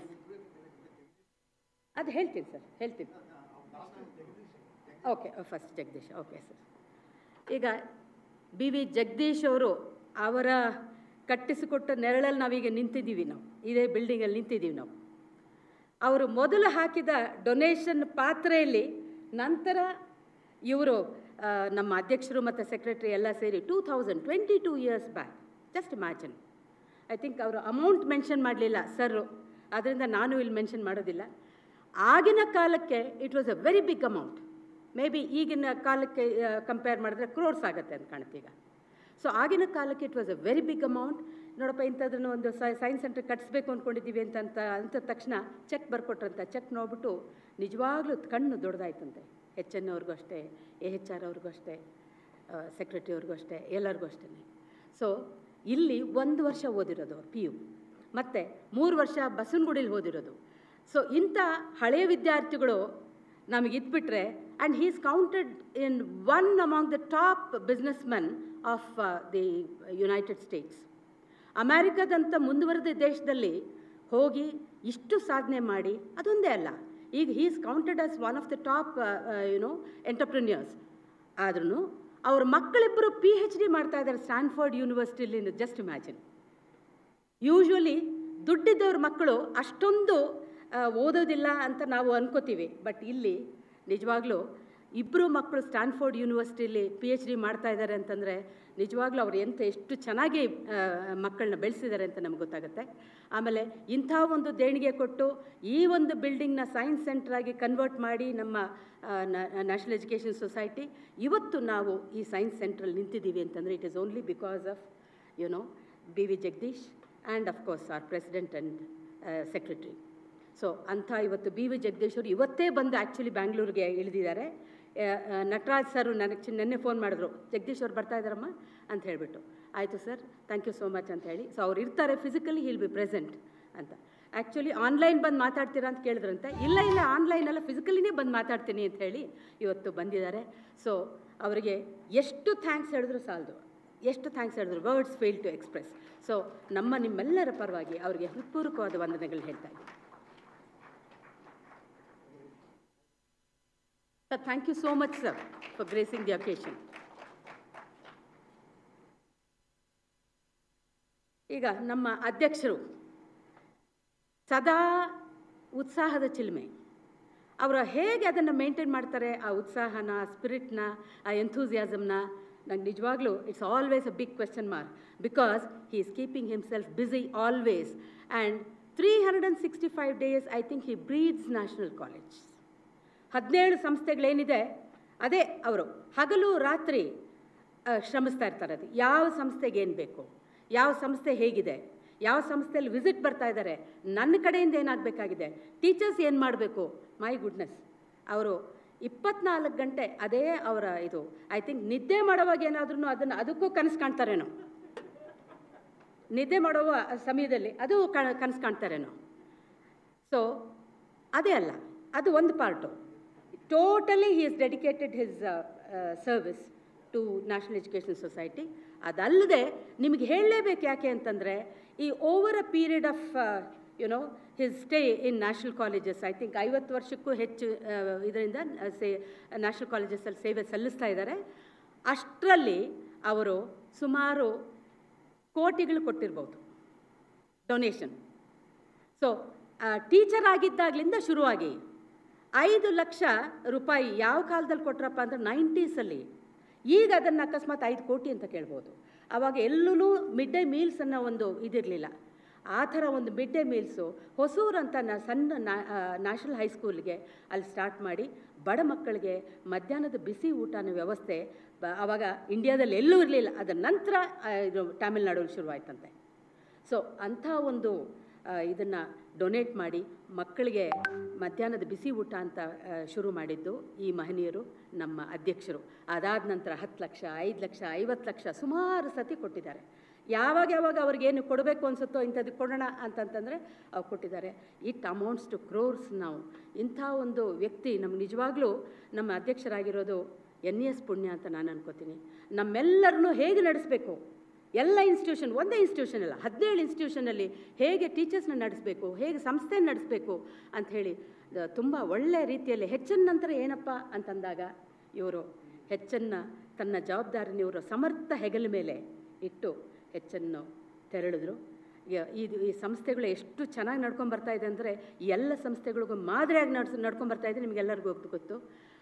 ಈ ದಿನ ನಮ್ಮೊಂದಿಗಿದ್ದು ಈ ಇನಾಗ್ಯುರೇಷನ್ ಪ್ರೋಗ್ರಾಮ್ನ ನಡೆಸ್ಕೊಟ್ಟಿದ್ದಾರೆ. ಅವರಿಗೆ ನಮ್ಮೆಲ್ಲರ ಪರವಾಗಿ ಹೃತ್ಪೂರ್ವಕವಾದ ವಂದನೆಗಳು ಹೇಳ್ತಾ ಇದ್ದೀನಿ.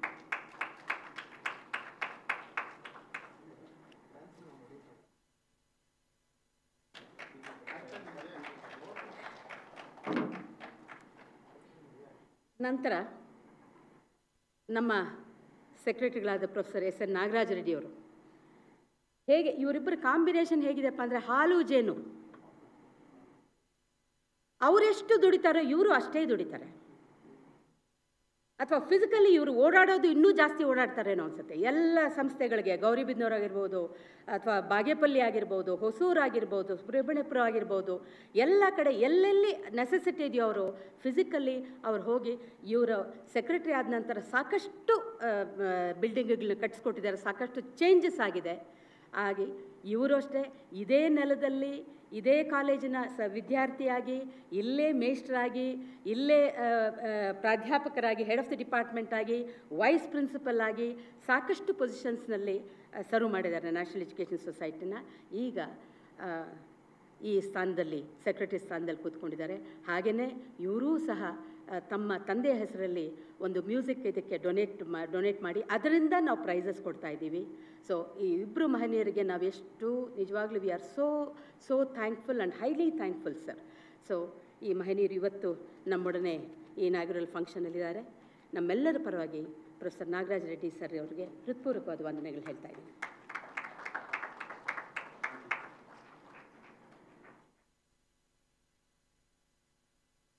ಡಾಕ್ಟರ್ ಕಮಲಾರವರು ಪದವಿ ಕಾಲೇಜಿನ ಪ್ರಾಂಶುಪಾಲರು. ನನ್ನೊಂದಿಗೆ ಸುಮಾರು 25 ವರ್ಷ ಬಸವನಗುಡಿ ಕಾಲೇಜಲ್ಲಿ ನಾವಿಬ್ಬರು ಒಟ್ಟಿಗೆ ಕೆಲಸ ಮಾಡಿದವರು. ಈಗಿನ್ನೂ ಐ ಥಿಂಕ್ ಹಲವು ಮಂತ್ಸ್ ಹಿಂದೆ, ಕೆಲವು ತಿಂಗಳುಗಳ ಹಿಂದೆ ಇವರು ಪ್ರಿನ್ಸಿಪಲ್ಶಿಪ್ನ ತೆಗೆದುಕೊಂಡಿದ್ದಾರೆ. ಸಾಕಷ್ಟು ಆಸೆಗಳಿದೆ ಅವರಿಗೆ, ನಾನು ಹೀಗೆ ತೊಗೊಂಡೋಗಬೇಕು, ಹೀಗೆ ಮಾಡಬೇಕು ಅಂತ. ಸಂಸ್ಥೆ ಬಗ್ಗೆ ತುಂಬ ಕಾಳಜಿ ಮತ್ತು ಆಸ್ಥೆ ಇರುವಂಥ ಯಂಗ್ಸ್ಟರ್. ಸೊ ಹಾಗಾಗಿ ನಮ್ಮೆಲ್ಲರ ಪರವಾಗಿ ಅವರಿಗೆ ಈ ದಿನದ ಕಾರ್ಯಕ್ರಮಕ್ಕೆ ಹೃತ್ಪೂರ್ವಕವಾದ ವಂದನೆಗಳನ್ನ ಹೇಳ್ತಾ ಇದ್ದೀನಿ.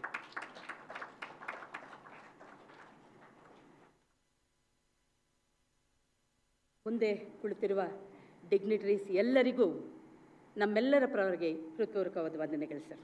Thank you so much sir for coming. ಎಲ್ಲ ಟೀಚರ್ಸ್ ಬಂದಿದ್ದೀರಿ, ಎಲ್ಲರಿಗೂ ನಮ್ಮೆಲ್ಲರ ಪರವಾಗಿ ಹೃತ್ಪೂರ್ವಕವಾದ ವಂದನೆಗಳು. ಹಾಗೆಯೇ ಮಕ್ಕಳಿಗೆ ಇವರೆಲ್ಲರೂ ದಾರಿದೀಪ ಆಗಬೇಕು. ನೀವು ಮುಂದೆ ಈಗೆಲ್ಲ ಸ್ಟೂಡೆಂಟ್ಸ್ ಆಗಿದ್ದೀರಿ, ಮುಂದೆ ನೀವು ಓದಿರೋ ಸಂಸ್ಥೆಗೆ ಹೇಗೆ ಜಗದೀಶ್ ಅವರು ಹೇಗೆ ಸಂಸ್ಥೆಗೆ ಒಂದು ದಾರಿ ತೋರಿಸಿದ್ದಾರೆ, ಒಂದು ಹೆಲ್ಪ್ ಮಾಡಿದ್ದಾರೆ. ಆಮೇಲೆ ಎಚ್ ರಾಮರಾವ್ ಅವರು ಓಲ್ಡ್ ಸ್ಟೂಡೆಂಟೇ, ಅವರು ಅಷ್ಟೇ ಸಾಕಷ್ಟು ದೇಣಿಗೆ, ಸಾಕಷ್ಟು ಡೊನೇಷನ್ಸ್ ಕೊಟ್ಟಿದ್ದಾರೆ. ಸೊ ಮುಂದೆ ಒಂದು ಸಂಸ್ಥೆಗೆ this is giving back to the society. Giving back to your institution is nothing but giving back to the society. So ಹಾಗೆಯೇ ನೀವೆಲ್ಲನೂ ಇವರನ್ನು ಐಡಿಯಲ್ಸ್ ಆಗಿಟ್ಟುಕೊಂಡು ನೀವು ಮುಂದೆ I want you to become very good citizens of India. Okay, and on behalf of all of us, I thank all the students. Thank you so much. And not last but not the least, I have to thank Professor Nataraj sir here. ಯಾಕಂದರೆ he is instrumental in arranging these things. ಅವರು ಅಲ್ಲಿತ್ಕೊಂಡು, ಈಗ ಅಮೆರಿಕದಲ್ಲಿದ್ದಾರೆ, ಅಲ್ಲಿತ್ಕೊಂಡೇ he is overseeing all the happenings here, and our arrangements ಆಗಲಿ ಅಥವಾ invitations ಆಗಲಿ ಪ್ರತಿಯೊಂದಕ್ಕೂ ಅವರು ಹೆಜ್ಜೆ ಹಿಡಿದು ಮುಂದೆ ಹೋಗೋದಿಲ್ಲ. ಹಾಗೆಯೇ I want to thank Altaf, okay, who is a PhD student and who is looking after these things, and his team. Okay, I want to thank all of them. Thank you so much, sir.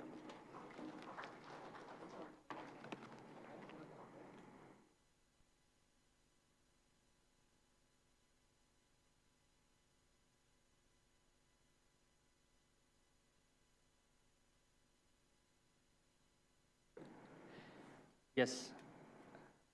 The emphasis should be that this 3-day workshop of science journalism is organized by B.V. Jagdish Science Center and the National College in collaboration with Kuvempu Bhasha Bharati Pradhikara. So, Kuvempu Bhasha Bharati Pradhikara has extended their support in arranging this program, in giving you all the participation certificates, and we are thankful for them as well. So, now, last but not the least, our principal of PU College, Professor C.R. Sampath Kumari ma'am. Thank you so much for making your time here despite the busy schedule. I know you have to oversee examinations over there, but you have made your time and made this inauguration session happen. Thank you for a beautiful thanking note. I thank you on behalf of everyone, ma'am.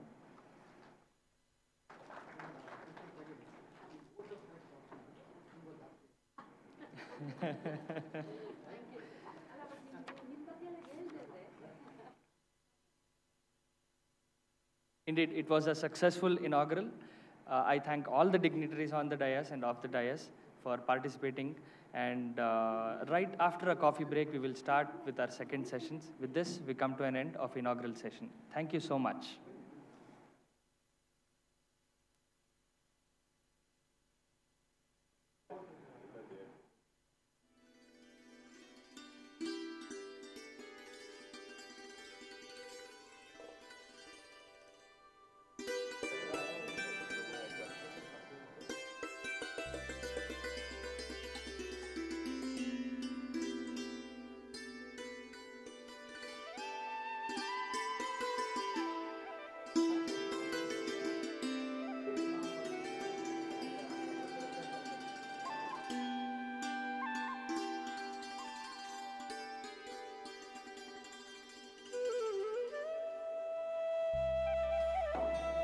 Okay, small announcement. We have already overshot 15 minutes. So we will try to compensate that. Just have a small tea break right outside the auditorium and come back here for the next lecture. Please make it as soon as possible. Thank you.